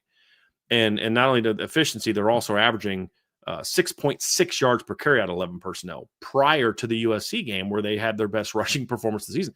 This is even updated with the USC data. And so, like, that's just something I want to see a little bit more of. Like, and they're pretty close in other things. So, like, left versus right, this is pre-USC, 6.1 yards per carry to the left, it's 5.4 to the right, 6.1 to the right, 5.4 to the left. 54 efficiency to the right, 52 to the left. Offset back alignment, so the back to a side, they're 6.0 yards per carry, 55.4 efficiency. Pistol, they're 5.4 yards per carry. They are at 56.4 efficiency. The reason that yards per carry average is down, they do a lot of pistol near the goal line. And so they've actually, out of pistol, had 7 touchdowns out of pistol on only 39 snaps, where they have 9 touchdowns on 130 snaps out of offset. So that's why the yards per carry average is lower, but it's got a higher efficiency rate. Prior to the game against USC, Jeremiah Love was at a 56% efficiency rate. Jadarian Price was at 55.6. First down, they're at 52.7% efficiency. They're 5.2 yards per carry. Second down, they're 7.1 yards per carry. Third down, they're 5.3 yards per carry. They're over 60% efficiency on both second and third down. So there's all these good numbers that are balanced, but then there's personnel groupings. 11 personnel, 6.6 yards per carry. 12 personnel, 3.8. 11 personnel, 60.7% efficiency. 12 personnel, 44.2. That's the outlier. Everything else is pretty balanced. 12 personnel has got to get better. I think one thing that's going to make it better is if Cooper Flanagan can come back and be healthy. I think that improves your run game. I think there's probably going to be some trust there to throw him the football maybe as that number 2 tight end. I think you should maybe consider, if you don't trust Ty Washington in the pass game, then play Jack Larson. I mean, Ty Washington's a solid blocker, but he's such a good blocker that you can't get anybody else in there. So there's some questions that I have on that, but I think just getting Cooper Flanagan healthy, if he's able to go the rest of the way, is going to be a big step in that, to just being better. And I think also the run design gets a little stale out of 12 personnel. It's a lot of duo, a lot of, just it's very stale. So I think being a little bit more creative in that regard too could also help 12 personnel. So that's kind of my thoughts on some things you can do offensively. But again, this is going to sound more negative because it's an improvement show. These areas we need to get better. But again, we're talking about an offense, Trevor, that's 11th in the country in scoring, an offense that's 11th in yards per play, an offense that's 12th in college football with most plays of 30 yards or more. They're 30th in yards per attempt. They are 4th in yards on rushing. They're 4th in yards per attempt in passing. They're 8th in yards per completion. You know, they're 12th in quarterback rating. You can't sit there and say like, well, the pass game, like Florida State right now is 2nd in college football in yards per game. 2nd. Did you know that? 2nd in yards per game. I knew you knew that. Do you know why? Because they had 2 games of over 700 yards against who was it? It was East Tennessee State and Kent State.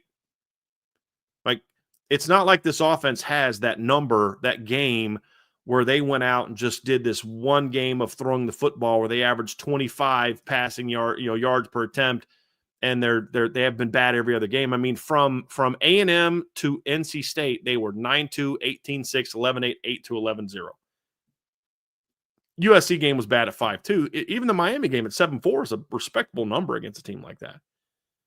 And so, like, the pass game has been pretty steadily effective. The thing that excites me, Trev, and it can be so much better. And sometimes as coaches, when things are good, you get a little bit like, well, yeah, it's pretty good. We don't need to. I'm like, no, it's good, but it's not elite.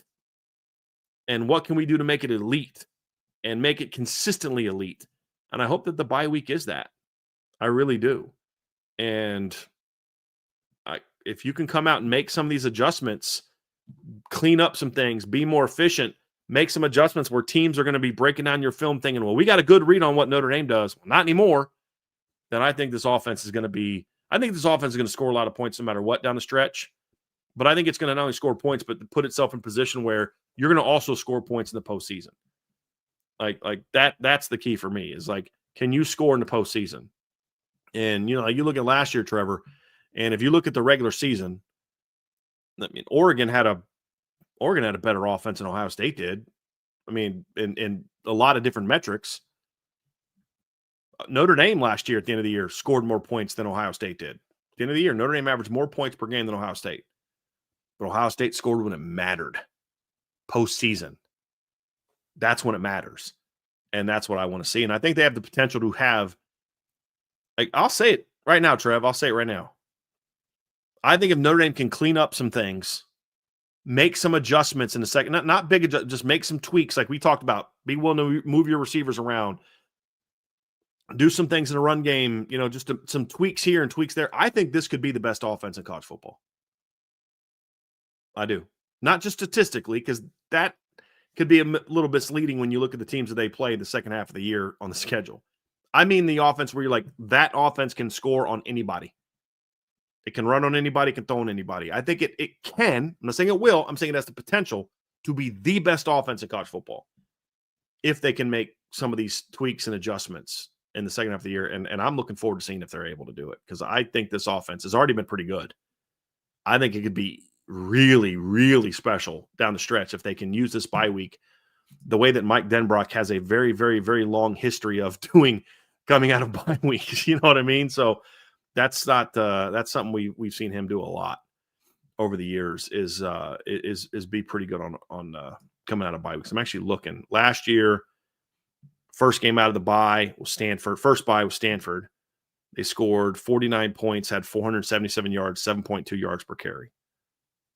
Their next bye was after the Navy game before Florida State. They scored 45 offensive points, 453 yards, 7.3 yards per carry. Then they had a bye between USC and Indiana. I thought they did pretty darn good in that game. Coming out of the bye, it's just you go back in history of Mike Denbrock. I've just always felt I'm actually looking at 23 USC to see if it tracks there too. But I just have always had the sense that Mike Denbrock coming out of byes is really good. Yeah, his first game after the bye in 2023, they played Alabama. They had 478 yards, 8.2 yards per carry against Alabama that season. You look at byes in 2022. They had a bye, didn't do very well against Auburn on the first bye. Let's see the second bye. Second bye of his first year, they came out that next week and beat Alabama. So for the most part, his offenses are pretty good coming out of byes. And I think we'll certainly see that this year as well. I'm excited to see what they're going to do. Mike Denbrock's not going to just come out and say, well, let's just keep doing what we're doing. He's not that kind of coach. There'll be some tweaks. It's just will be enough for you to really take that thing over the top and become the best offense in college football. And that's the standard I have for this offense because they're capable of it. They got the talent at quarterback, running back, receiver, offensive line, tight end, and coaching to be that kind of offense. And I want to see them do it. Well, folks, that's going to do it for part 4 of today's show. Don't go anywhere. We're getting ready to have the same conversation on defense. But before we get there, make sure you hit that like button. Make sure you subscribe to this channel. Whatever streaming platform you listen to us on, we would greatly appreciate a 5-star review. But as always, the best way to support what we do here is subscribe to the premium message boards at boards.irishbreakdown.com. All right, Bryan, in the final part of today's show here on the Irish Breakdown podcast, brought to you by FanDuel, we are talking adjustments that Notre Dame's defense is going to have to make. And this has been one that, this has been a side of the ball that has, started off really poorly. They've really grown in the last 3 to 4 games, and they're going to have to continue that ascension. And that's something that they're going to have to continue moving forward with. So when you look at this defense, again, we'll do the same thing that we did on offense, breaking it down statistically, scheme, personnel. And again, it also starts with situational football. This is a side of the ball that Notre Dame is absolutely going to have to improve on, third down, red zone. And there's definitely some things that they can do, to get this turned around, Bryan. So when you look at this defense from a red zone perspective, third down, what can they do to improve situationally? Well, Trev, I kind of dominated the offensive side. I'd like to get some of your thoughts on this. I think the biggest thing is on third down. The first thing that comes to my mind is you've got to be better on first down. And this is where part of the reason that I think that we've seen them be a little better on third down in recent games is because I do think that they're forcing more incompletions. And like USC, for example, was a team that I don't think they did a great job of on first down. They gave up some quick throws. They gave up some of those plays, and they weren't good on third down. Against NC State, they were great. They forced C.J. Bailey to throw more completions. They did a good job of shutting down the run game, and NC State was terrible on third down. I think the biggest thing for me is just being better in early downs and putting teams in more third and long situations and then finishing those situations. Like they've got to be better in those situations. And I think that's where, being more aggressive in coverage is going to help you. I think I would say the NC State game was probably their most aggressive third down game of the season from a call standpoint, and NC State could do nothing on third down because C.J. Bailey just couldn't get comfortable. They got a little bit softer on third down against USC. They did. We thought the 1/3 and 8 where they just ran a little stop route right to the sticks against his own coverage, and nobody touched Tanook Hines, and he just gets open for an easy 3rd and 8 conversion. Like that's the big thing is just be willing to be more aggressive. Now mix up your looks. Maybe you do some zone fires where you look like everybody's coming, you drop, you fire, but you don't just line up in a 4-2-5 and then drop 7. Basic cover 3 coverage. That's going to be easy for good quarterbacks to beat you in that situation. That's a big thing. What are some of your thoughts on being more effective on third and third down? Then of course in the red zone as well. I think the red zone is a big one as well, Travis. I don't mind the overall red zone percentage. What I want to see get better in the second half of the year is the red zone touchdown percentage. That's going to be the big key for me. The defensive line has to be more disruptive, and I know I'm starting to get ahead of myself and talk about what our next key is here, but D-line has to continue being more disruptive and generating more pressure and creating more havoc in the backfield earlier on downs. I think your secondary also has to get better at tackling. I think that's one of the reasons why their third down efficiency numbers rank 60th in the country. Notre Dame has 62 missed tackles on the season. 29 of them came from members in the secondary. They're going to have to find a way to become more sure tacklers, and it coincides with what some of their best opponents were. You go back and look. When you think about Notre Dame's season as a whole, you get into the conversation of who their best opponents have been. And I think that's, USC, NC State, Texas A&M, and Miami. Arkansas has on offense the potential to be a really good offense, but you get into the conversation like, okay, did we really get Bobby Petrino's best when Notre Dame went to Fayetteville? I would argue that you didn't. So in your 4 best games that you played against USC, NC State, Texas A&M, and Miami, you missed 12 tackles against Miami, 9 against Texas A&M, 12 against NC State, and 11 against USC. I thought their tackling performance was really bad against Miami and Texas A&M, combined for 21 missed tackles. Well, they missed 23 missed tackles in their last 2 outings. And that falls into, you're allowing teams to fall forward for extra yards. Part of that goes into having success on earlier downs. 2nd and 7 looks a whole lot different than 2nd and 4. 3rd and 5 looks a heck of a lot different than 3rd and 1. And those go into missed tackles. It's coming, being under control. I talked earlier about missed tackles and a Don Schuler playing at a higher level. He is on pace for, once again, being Notre Dame's leading missed tackler. He's going to have to get that cleaned up. Drake Bowen has honestly turned it around. I know when you look on PFF, he still has tied for the second most missed tackles on the team. But considering he's at 7 through 7 games, but 5 of them came against Miami, he's turned it around. Just the overarching numbers don't look as good as they should. But a lot of you just got to clean up those mental mistakes coming in. And he got control. put in some really bad situations in that game from a missed tackle standpoint too. But you are correct. He's been very good in that regard since the first game. And then schematically, there's just other things that you can do in the red zone specifically. It's continue to be sound against the run. Mobile quarterbacks add a little bit of a different dimension to why they've had some of their red zone, mishaps. Why their red zone scoring percentage, specifically their touchdown percentage. Like I said, Notre Dame hasn't allowed a rushing touchdown to a running back since Texas A&M, but they still rank 66 in the country in red zone touchdowns.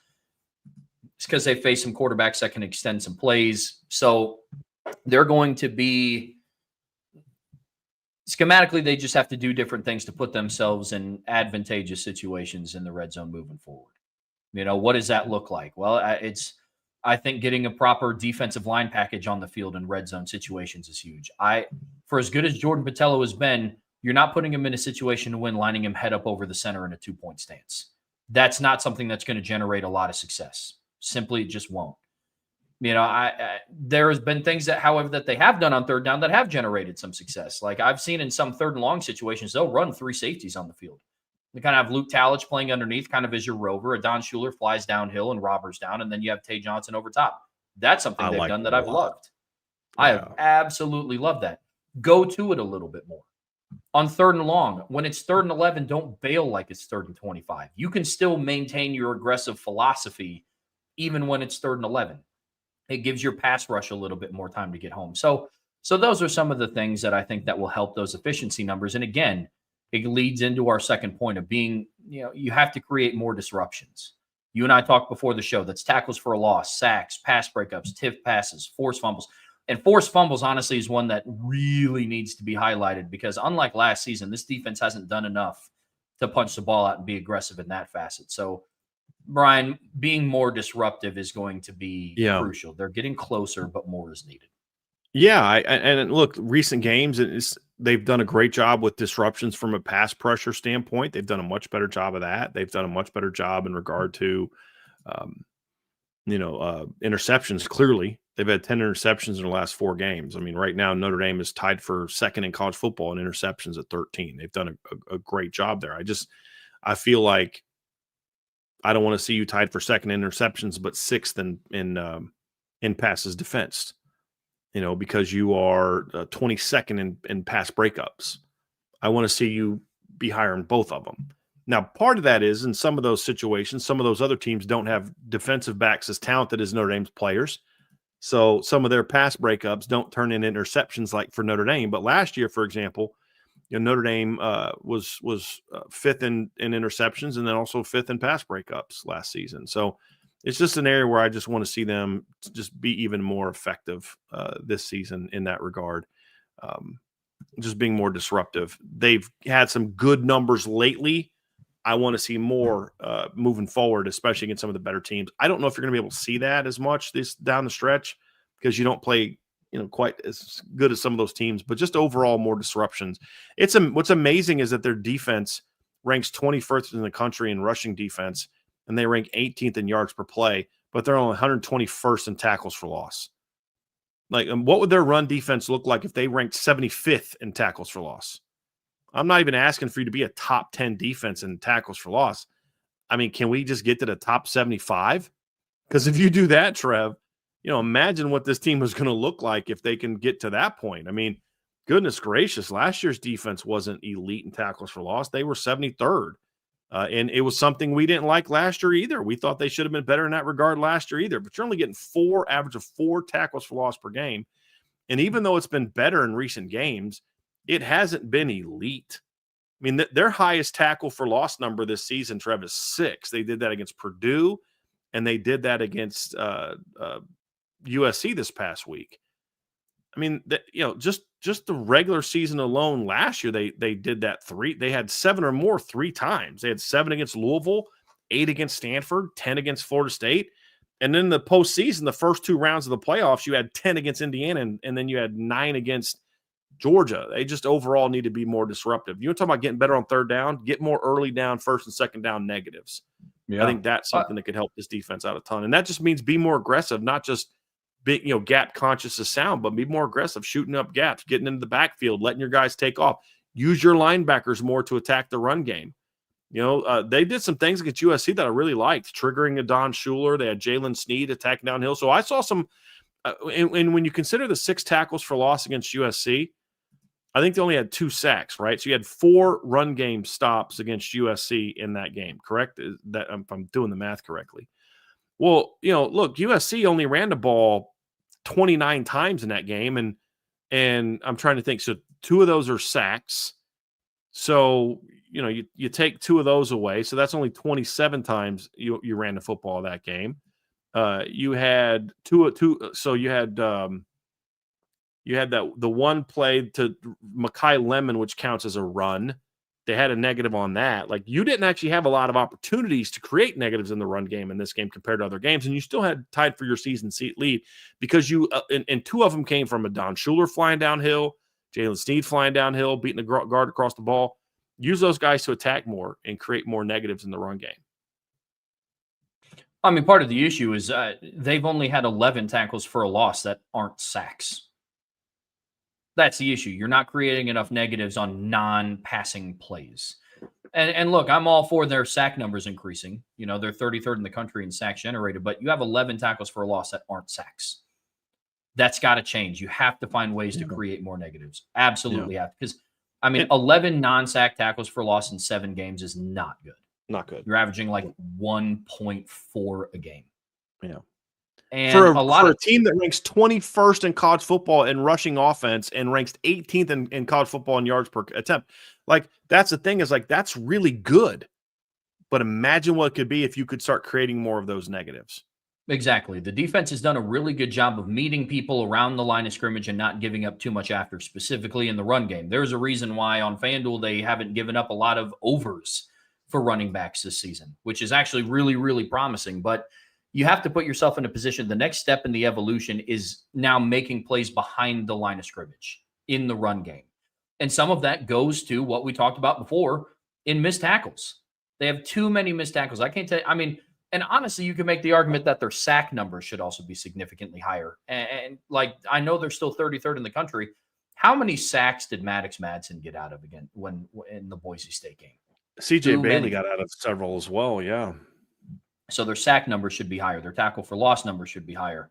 Defensive linemen have had the opportunity to bring running backs down in the backfield, but then they're able to fall forward a little bit too much. That's been my one criticism of the D-line, is they got to finish better at the ball.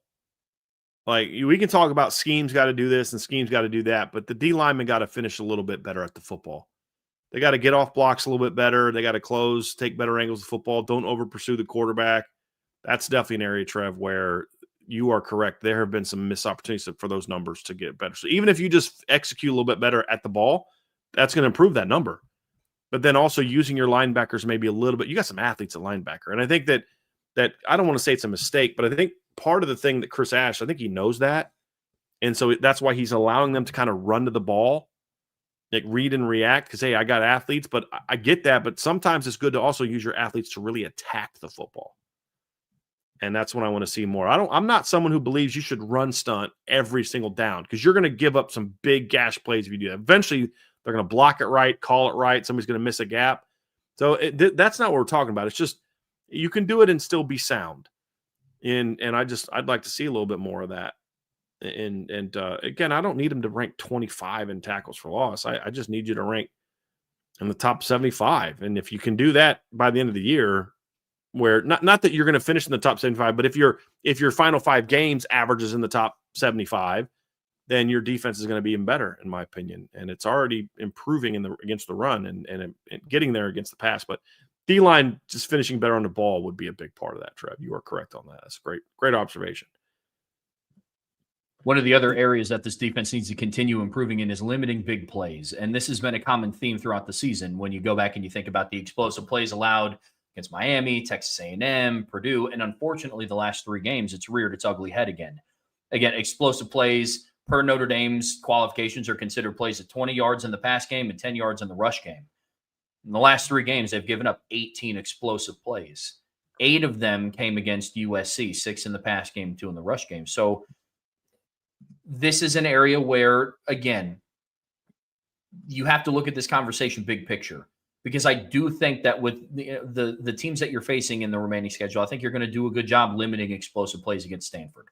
And what we've seen from Ricky Collins at Syracuse, you're going to do a good job limiting explosive plays against. But what can you do schematically to help prepare you for when you face Alabama, for when you face Ohio State or Oregon or Indiana or potentially Georgia, who's right now the best part about their team is their offense right now. So those are some of the things that they're going to have to continue to work on. Limiting big plays.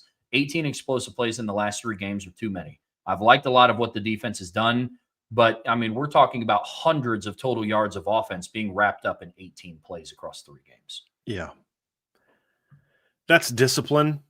That's what that's part discipline. That's part coaching staff trying to look for the right play and not getting a call in soon enough. It's about not doing more pregame against tempo teams. Say we're just going to line up and we have our base calls and go execute our base calls.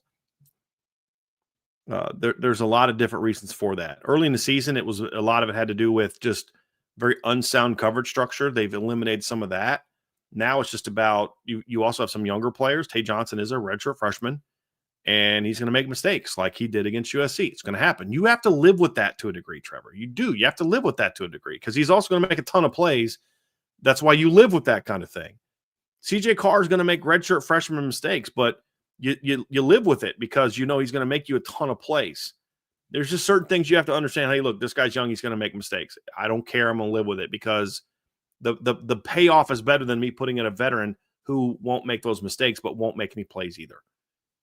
And so that's kind of where I'm at when I look at this, Trev, you see the numbers right there, man. They've given up 10 plays this year of 30 yards or more. And if we're being honest about that, that number should be greater because they have had some opponents miss some very open big play opportunities this season. And USC didn't miss them. NC State did. Texas A&M did.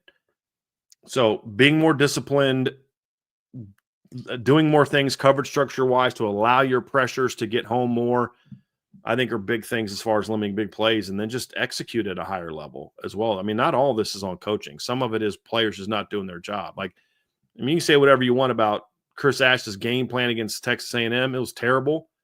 Chris Ash's game plan was not the reason Jalen Stroman overbid on a wheel route, and neither he, Carson Hobbs, nor Christian Gray could tackle the guy at midfield.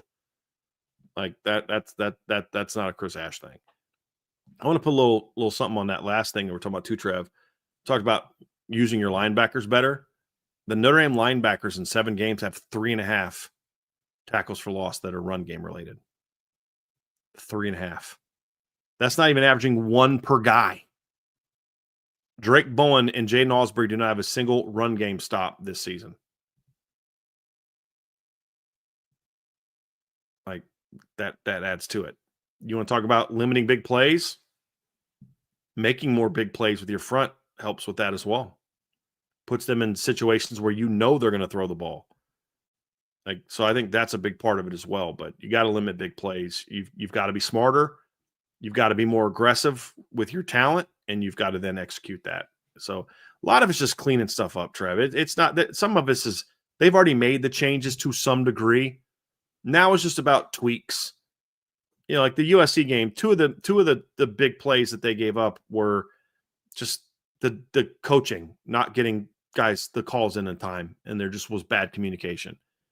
Another one I honestly believe was officiating related. I just think Christian Gray had gotten flagged for just normal stuff that should be happening that USC guys were doing and not getting flagged for, nor should they have. Like there was a play where they threw the fade route to Malachi Fields, and that cornerback was all over. DeCarlos Nicholson was all over Malachi.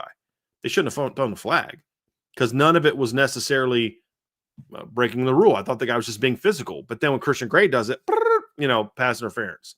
A couple of his were legit, but some of them were like, dude, like that's just a guy playing. If he can't do that, then what? He can't defend. And then all of a sudden, guy makes a double move, and you're like, I can't touch him, and you get beat. But you can live with certain things where a guy just gets beat. What you can't live with is when you get beat because your coaches didn't get the calls in time. Like, eliminate those. Make sure your players know what they're doing and a little bit more confidence in what you're doing. Because when they know what they're doing, this defense has been pretty good. Even against USC, you just eliminate the two coaching mistakes. USC has at least 40 fewer yards, probably one less score.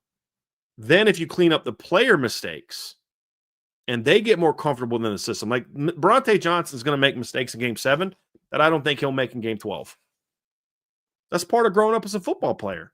That's the same thing for Xavier Watts. I remember a play, I think it was against Stanford in 2023. It was really his first year playing safety, and Xavier read a play correctly over the top, but just took a bad angle of the football and didn't make a play on it. Actually, no, it might have been USC in 22. Now that I think about it, but it was USC in 2022. He just took a bad angle of the football, and then if he takes a better angle, he maybe picks Caleb Williams off. But it was his first year playing defense, really, and he was still learning. By year 4, by 2024, Xavier Watts is intercepting that pass like every time. So you live with some of that stuff. So that'll limit some of those things as well. But also, I think if you put your players in position to make more plays, then the opponent will make fewer plays. Use your weapons to attack more, and they will make more. They will make more plays, which means that other team will make less plays.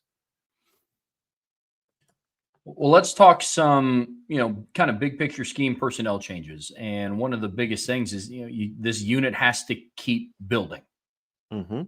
I think we can both agree that up to this point, they've showed great growth from where they were at the first 3 games. I was in a spot where I didn't know if this was possible unless you had a really big self-reflection moment or something else. And they've really turned it around. But here's the issue that they run into. You can't be complacent. You can't look at what you did against USC and NC State and Boise State and have that, hey, we made it moment. You just can't. You're going to have to continue to build on this because fact of the matter, USC's quality offense, NC State's quality offense. They're not Alabama's offense. They're not Ohio State's offense or what Ohio State's offense has the potential to be. They're not Oregon's offense or IU's offense or, all the teams that Notre Dame could potentially face in the postseason. So you do have to build on your performances. You can't rely on Fernando Mendoza missing Omar Cooper Jr. and Elijah Surratt the same way that Marcel Reed kept missing Casey Concepcion on deep balls. You're just not going to be able to rely on that. You're not going to be able to rely on, Julian Sane missing Carnell Tate or Jeremiah Smith the same way that Taylon Green was missing open receivers in the first quarter against Notre Dame when they played Arkansas. So there's just things that they have to continue improving on. Being complacent is something that they're going to absolutely have to stay away from. They have to know that there's still work to be done. Absolutely have to. My big concern, Trev, is I just want to make sure that just because you've gotten better in recent games, you don't get complacent, that you don't think, okay, we fixed it all. We figured it all out. No, this is still an evolving process. And you need to be able to go out there and still say, hey, we're not doing this enough. And that's where I think the USC game, if Chris Ash and the staff can look at it the right way, I think that they will. But if they look at it the right way, they're going to say, hey, look, we still left way too many opportunities out there. We still had plays where we should have made plays and didn't. We still had plays where, we had opportunities to say, hey, look, man, we can go down here and should have made this sack, should have made this tackle in the run game, should have had this good fit here. We should have done this. We should have done that. There are so many things that you look at and say, this team should have executed better. We need to get the call in a little sooner to make sure that we're not giving up, big plays. We need to make sure that we're doing a better job of communication in the secondary. We've been a pretty good defense the last few weeks, including USC. Because again, for all the issues we're talking about, blown coverage here, and they still held USC to way over 100 yards below their season average, to over 20 points below their season scoring average. Like, that's how good this team could be. And what bothers me is when you get these fan bases and these analysts that cover the team that say, well, but you only gave up 24 points and you held. I get that. That's an accomplishment. But what if they were good enough to hold them to 14? What if they were good enough to hold them to 60 fewer yards than they got? Should we not then say, great job, but do better? That's what coaches do. Could you imagine if Marcus Freeman had the mindset of, hey guys, I know we won the game. That's all I care about. I don't know. He'd be Brian Kelly then. There was a clip that somebody put up the other day of Nick Saban when he was at LSU, and he was after game and he was pissed. And I pointed this out many times. He's like, look, he's like, like if you want to focus on winning or losing, all right, then you might be happy. But if you focus on the process, all right, then you're not happy. Like, that's kind of his mantra. Is I don't care about the result. I care about the process, because if we're doing our job, if the process goes the right way, the result will take care of itself. It'll be a W for LSU or a W for Bama, or in this case, a W for Notre Dame. And if the defensive coaching staff has that mindset, they're going to say, yeah, this was a good performance. Good job, guys. But you know what? We can be better. And if we fix this, and this, we can be better. Because, like, there's a comment from Andrew Gilmore in the chat, and he said, Notre Dame played better quarterbacks this year than last year. Do you think that's factored into the high number of big plays? And I'm like, to a degree, absolutely. Trev, you and I talked about that in the preseason.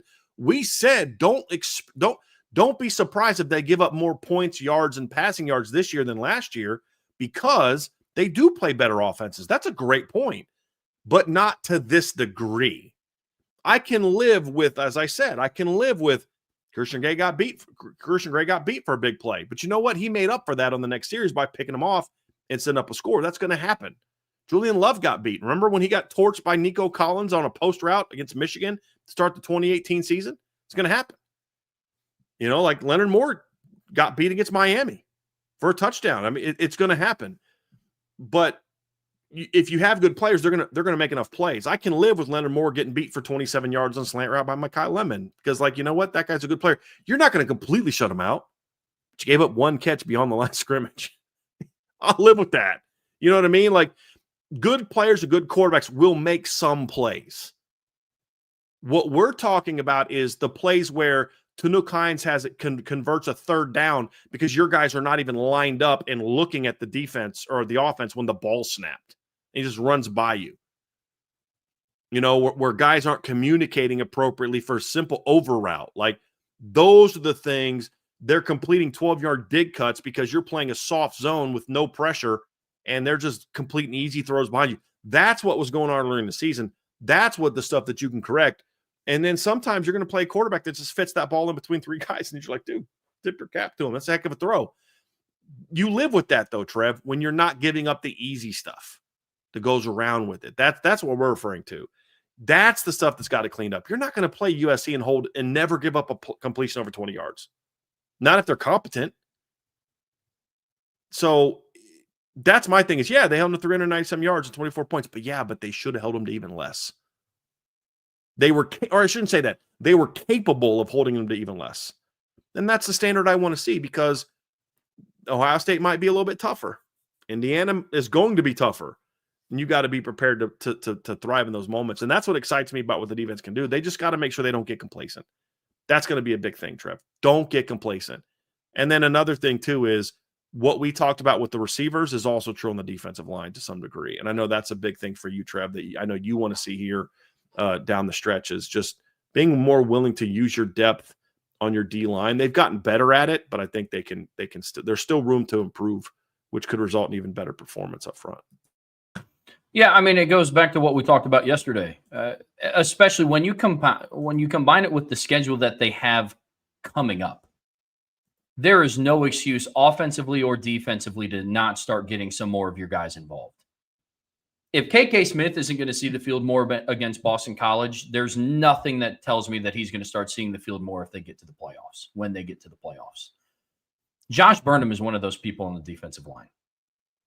Why he hasn't played more is beyond me. Sure, he's banged up. He was banged up last year. He's playing 40 snaps a game. That one escapes me. You've had significant injuries. You've had significant players miss time on the defensive line, and yet there's still a hesitation to play Elijah Hughes more, Armel Mukum more, who we hear all this stuff in the preseason. We hear all this stuff of who's 88. This guy looks like he'd be in the NFL. He's getting a snap a game, maybe, with Gabriel Rubio out. Like, I mean, come on, there's got to be some sort of answer, because you're not going to convince me that he looks like a preseason All-American in camp, but he can't get on the field against Boston College.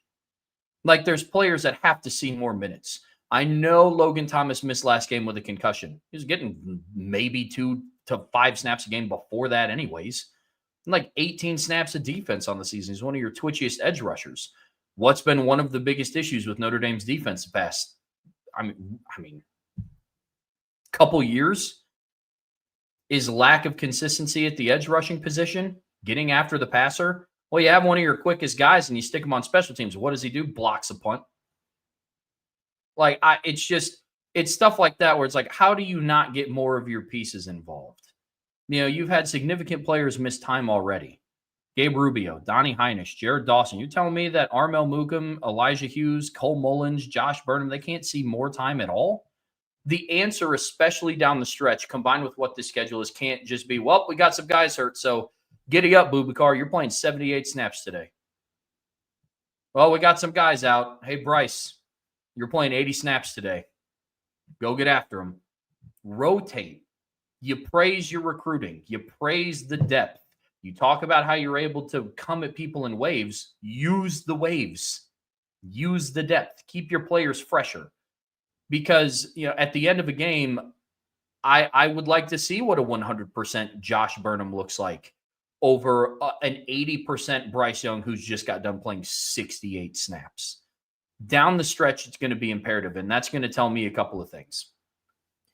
If they can't get in against Boston College or Syracuse or Stanford or Navy to a degree, and when I mean get in, I mean in meaningful situations. Like in the third quarter, not when there's 3 minutes and 42 seconds left in the fourth. Like yeah, sure. It's a little bit of lip service and fan service to, you know, see Sean Sevillano trot out there with, you know, a minute and a half left. But those are players that you have to start getting a little bit more experience, because what if somebody else gets hurt? What did we see last year? We watched Riley Mills go down at the end of the year, and there weren't a whole lot of answers at interior defensive line. Once you got to the playoffs, get some of those guys ready. And I'm really, really hoping to see that. And that's not a shot at the guys who have been playing a lot. It's not, because I think but imagine how much more effective they would be. Why were they missing some of those sacks against Maddox Madsen and CJ Bailey? Because they were on snap 55 to 60. Imagine if they're on snap 45. Legs would be a little bit fresher. Wouldn't be as fatigued. Want to see a little bit more rotation from the defensive line, man. I think that's going to be absolutely huge moving forward. And then I think that would bleed into some mistakes that we've seen on the back end. More disruption in the front end, I think, will lead to more consistency in coverage, Bryan. And I think that's going to be huge. It's one of the other issues that they're going to have to make moving forward, especially in this bye week.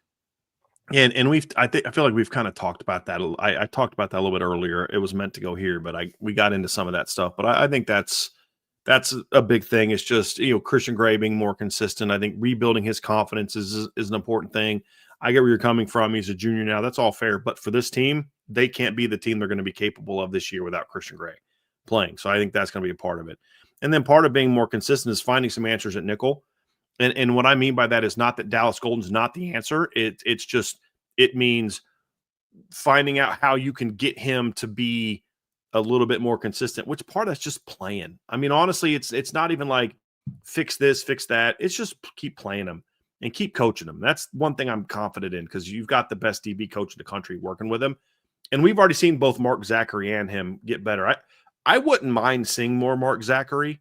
I feel the same way about the corners that I do about the receivers, especially the last 5 games. Like USC game on defenses is a little bit different. It's all hands on deck on defense in that game. Like you know, Next 5 games, though, I want to see a little bit of more Mark Zachary. I want to see a little bit more of Dallas Gold. Not because I don't think give Mark Zachary a chance to beat out Christian Gray or Leonard Moore. It's not what I'm talking about. It's just, give those guys a little bit of a breather. And then it lets those young players get more work to where if, God forbid, there is an injury to one of your starters, they're ready to play. I would like to see that. I mean, I would, again, I don't think it's going to happen, but I think another thing I'd like to see them do is start getting Jadon Blair a little bit more into the mix at safety, but especially these last 5 games against the teams that they're playing against. But I think the corner rotation to me is these last 5 games is important. That's not an improvement, though. Like, that's more of a preparing you for the playoffs, take some of the burden off of their legs. What is an improvement, however, is whatever you got to do to get Devontae Smith back and healthy is important. And then just letting Dallas Golden get more, because even if Devontae Smith comes back, I still want to see Dallas Golden playing at least 25 snaps a game. Like, that's a rotation. I mean, and not that Devontae Smith's not a good player, but he just hasn't played enough, and he's been too injury prone this season. Sometimes you just go through that where you're not going to be 100% till the offseason. So give him less work in practice. Give him less work in games because you're playing Dallas more. But the more Dallas Golden plays, the better he's going to get. That's the thing, is like, yes, he needs to play better, but for him, it's just he won't get beat on that double move next time, I don't think. I mean, that's part of the learning process for a kid who was an all-around player in high school. He's going to be a star, in my opinion. It's just the more he plays, the better he's going to get. And that's why I think these next 5 games are important for him, because I think the nickel position still has room for improvement. And I think he'll get there. It's just playing more. And then if you get Devontae Smith back and those 2 guys can handle that position, then it's going to end up being a strength for me. I mean, part of it too is just getting healthy. You're probably not going to have Devontae Smith 100% the rest of the year. Maybe you may not. I mean, you might not. I think somebody told me that John Bryce reported that Rubio won't be back to the playoffs. John's usually pretty good about that kind of stuff. We all get bad intel from time to time. I usually tend to, when John says something like that, I tend to think he's kind of done his homework by talking to people. It's not just he heard from a guy who heard from a guy. So, I mean, I kind of say, okay, well, until told otherwise, that's what I'm working with, as being true. So that means you're going to need some other guys to step up and play. Maybe that is Armel Mukum in the last 5 games. Maybe that is more Cole Mullins. Maybe that is more whoever.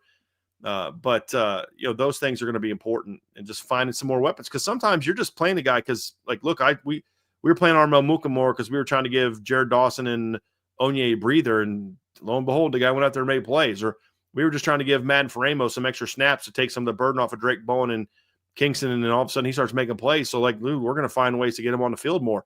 That can be a benefit as well. So, just continue to work on the depth. But the big thing is, Trev, is just keep building on what you're doing. Keep being willing to say, okay, we're getting better here, but it's not good enough. Let's get even better. How do we do that? What can we do personnel-wise? What can we do scheme-wise? What can we do in practice to make sure that we can get more effective here? How can we go the next 5 games and not only get 3.5 run game tackles for loss from our linebackers? That's not good enough. So what can we do to get even better? Are we a really good run defense right now? Absolutely. Can we be an elite run defense? Let's find out. Are we a much improved pass defense right now? Yes. Are we like we were last year, elite like we were last year? No. Can we get there? Let's find out. That should be the goal. The standard is, let's find out how good we can be by demanding more of our players, also demanding more of our coaches. Hey, guys, this was good. 24 points, 390-some yards against USC. Good job. I want a great job next time. You know what I mean? Like, that's that should always be the standard. Yeah, that was good, but we can be better. And that's what that's what Notre Dame fans should be demanding of the team. Not in a way where, like, CJ Cargo's 24 of 25 for 355 yards, and all of a sudden you're just like, well, this guy freaking sucks. He threw 3 incomplete passes and that kind of thing. It's like, no, that ain't it. That ain't it. Like, that's not what I'm talking about, like, demand perfection. What I'm saying is, like, be proud of the performance against USC, but also be willing to talk about against Ohio State, you may need to do this. Against Indiana, you may need to be better here. And that's where I think this defense is. And as long as the coaching staff has that mindset, I think we're going to see this defense keep getting better and better and better. And then that's going to take pressure off the offense, which I think, you know what? Something I think has really caused CJ Carr to press a little the last few weeks. You put a lot of burden on a redshirt freshman the first 4 games of the season. Say, bro, you better go out there and give us 40 plus, or we can't win. And I think he just started pressing. And I think as he takes a deep breath and looks back at what his defense is doing and what his run game has done, I think CJ Carr is going to look back at the USC game and say, that's the moment my career completely turned around. Say, well, what do you mean by that? That's the moment that I think CJ Carr is going to realize I don't have to do this all by myself.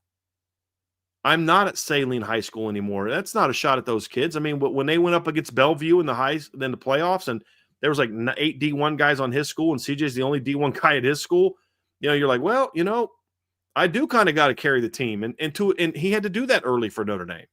They used to look back and like, dude, I played the worst game of my career, averaged over 5 yards pass attempt. Like, I threw one of the dumbest interceptions I've ever thrown in my life. I was off. I was missing little out routes. Man, I played terrible for what I'm capable of. And we just beat the number 20 team in the country by 10 because our defense stepped up and the run game stepped up. You know what? I don't have to do this all by myself. I think you can look back and say that's the moment things change for him, hopefully. And if CJ starts, just relax, brother. You're going to be fine. You're going to be a star. Just relax.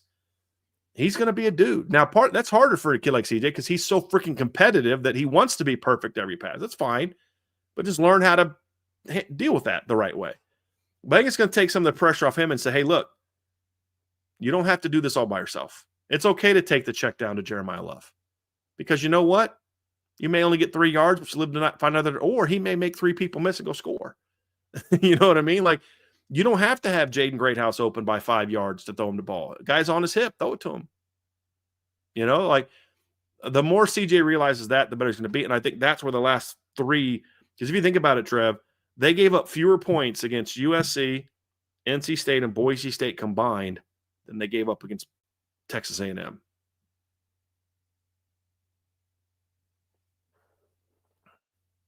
You're doing the math in your head. Yep, 38 to 41. Yeah, that's crazy. I think that's that's – and for the defense, like, guys, you don't have to hold every opponent to 7 points because you've got a pretty good offense too.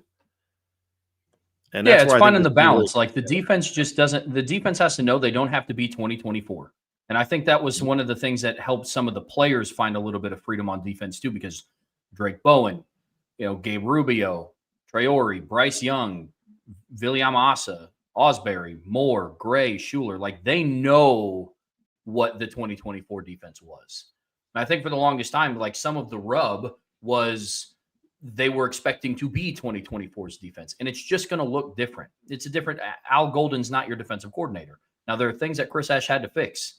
But if the defense can now – and it looks like they have, accept the fact that they're not going to hold teams every single week to 3 points and 6 points a game, and you combine that with the offense knowing that they don't now have to go out and score 40 points a game, I think that 42. I think that level of clarity is going to allow them to start scoring 40 points a game and holding teams to 7 to 10 points a game. Yes, exactly. You play more loose. You don't worry about mistakes as much. Like, it's fine. I freaking made that stupid decision in coverage and they got burned for a touchdown, but don't worry about it. CJ's going to get us. J Love's going to get me back, or Jadarian Price is going to get me back. Like, with a kid, like, when like, I screw up, I don't have to beat myself up because I know my teammates are going to pick me up. That's how championship teams are made. You know what I mean? Look at Ohio State last year. Ripped up Tennessee, ripped up Oregon, ripped up Notre Dame. You know what they did not do? Rip up Texas. So guess what happened? Defense is like, we got you. Don't worry about it. We got you. That's what great teams do. And Notre Dame's getting a lot closer to that. And that's what 100%. Has me excited. Let's just real quick, special teams, Trev. Love the return game. I think that the punting has been excellent. We just saw today that James Rendell was named to, I think, was something like the top 8 punters list from the Ray Guy Award. He's been outstanding this year. Just hasn't had a ton of opportunities, and I hope he doesn't get a ton of opportunities down the stretch. But he's been very good. I think their coverage teams, for the most part, Trev, have been pretty good this season. I think that's something that, when you look at Notre Dame and you evaluate kind of special teams and all the things that go into it, they've allowed 2 punt returns all season for 11 yards. I don't care that they're only ranked 45th. They've only allowed 2 punt returns all season. They're tied for 3rd in all of college football with only 2 returns all season. I can live with that. I don't really care about the ranking in that regard. You look at what they've done on kick returns on, you say, okay, well, if I wanted to bash Marty Biagi and just let's say I didn't like him. I just want, I'm still mad that they didn't hire my buddy to be the special teams coach. Do you know that that Notre Dame right now, this is so unacceptable, Trevor. They rank 117th in college football in kick returns, coverage average. Well, that's not good. Well, I'll leave out the fact they've only allowed 5 returns all year. You know what I mean? And just 1 return that's good is going to blow that number, right? No, they've been good about that. Now, here's the thing. Stop kicking the dang ball out of bounds, because I think they've done, 4 times so far this season. Twice against USC. Clean that up. The coverage units overall have been very good. That's a good part. The fakes are very good. The punting has been very good. Got to figure something out with the PAT field goal. I mean, it's unacceptable. Right? Stop kicking the ball out of bounds, make every single extra point you have the rest of the way, and you have to figure out who can basically nail it from under 40. That's it. Well, look, we're not going to kick any 45-yard field goals unless we have to for a game winner, and then we just cross our fingers and hope so. But you got to, under 40, you got to give me some. I don't care if it's, maybe it's just Noah Burnett getting physically healthy. Maybe Noah Burnett's going through right now what Mitch Jeter went through last year, where, look, I don't think you guys understand, if a kicker has a hip or a lower body injury, that's going to mess up his body. It's also going to mess him up here. And we saw what Mitch Jeter looked like after he got some rest in the postseason. Oh, that's the Mitch Jeter that we brought to Notre Dame that made the 48-yarder against A&M, that kicked the walk, that kicked the clincher against A&M. That's the guy that I remember. Okay, he's healthy now. Maybe that's what's going on with Noah Burnett. Maybe. And maybe the bye week gets him right. But you can't just assume that. You got to figure something out. That's the one thing. So Coach Biagi, so far, kick return unit's been great. You've had 2 touchdowns. You've had a couple other longer returns. Punt return is what it is. What I think they're doing a good job of in the punt return is they're not getting a lot of return opportunities, this season so far, Trev. I mean, Notre Dame on the season averages, they're averaging 30th in punt return average so far this season. They've only had 10 returns in 7 games. They rank 59th in returns. But you know what they're doing a good job of? Jordan Faison's not letting the ball bounce. There haven't been a lot of balls. I think there's been 1 so far this season that I can remember where the opponents are basically pinning you inside the 10-yard line with punts, or inside the 5-yard line with punts. So I think in those areas, they've been really good in a lot of different special team areas. Stop kicking out of bounds and figure out how to make a freaking field goal, of under 40 yards. That's really what's left for special teams. Other than that, there's been some really good stuff from Marty Biagi's special teams this year. Did you get the point that I was making? I wasn't actually ripping Marty Biagi. I was saying if I was someone who was just looking for a reason to be critical of him, I could point to the ranking without context and be like, oh, they're 116th in kick return average. They've only allowed 5. It's not like the defense hasn't given up touchdowns. This is look, just kick it out of bounds and let your defense go to work. And then the few times that they have tried to kick it in bounds, I think they pinned them 3 times inside the 25. They just had 1 long return that they gave up this year. Outside of that, they've been pretty good in that area, Trev. So I think those are things that I'm trying to remember what game it was that they even gave. It was Miami. Gave up a 32-yard return against Miami. Last 5 games, you've allowed 2 returns for a total of 18-yard average in your last 5 games. That job well done. Yeah, special teams is a weird conversation for me. Punting has been great. This is where I struggle. I think your bare minimum job as a special teams coordinator is figuring out how to make field goals. The fake punts are cool, sweet. But I think at the bare minimum, your job is figuring out how to get your field goal kicker, one of the 3 that you have on your roster, how to make extra points and how to hit field goals inside of 40 yards.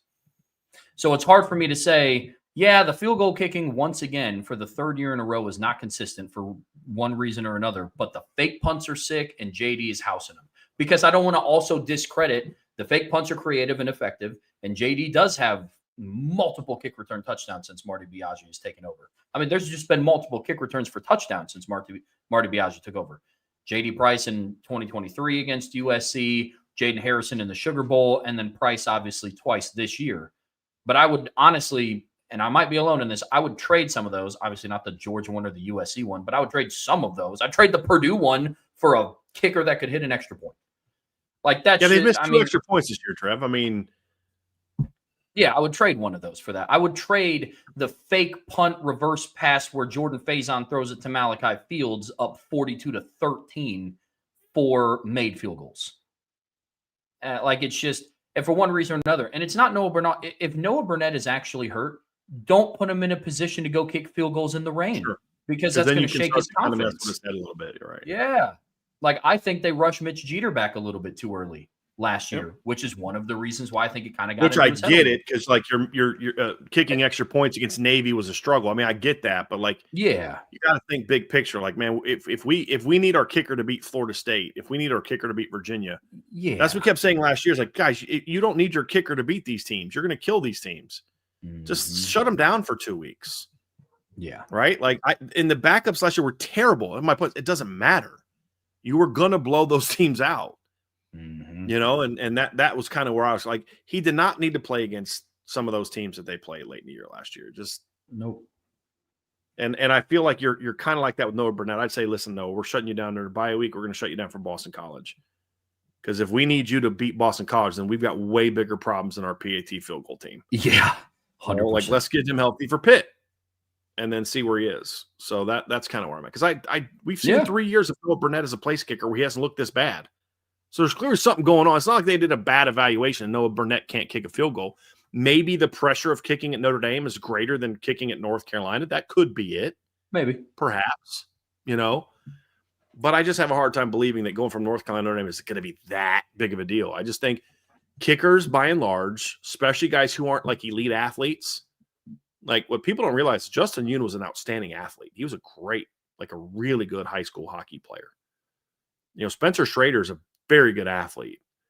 The guys that are not that, they tend to let injuries affect them mentally a lot more than a position. I would say this, a position player.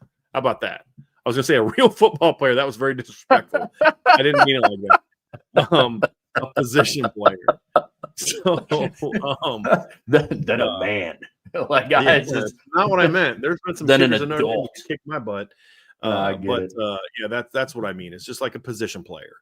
It's just a different mindset, different mentality, because they're not the kind of high-level athletes, and so a big part of it is technique and the mental part of it, and they're going to have to figure that out.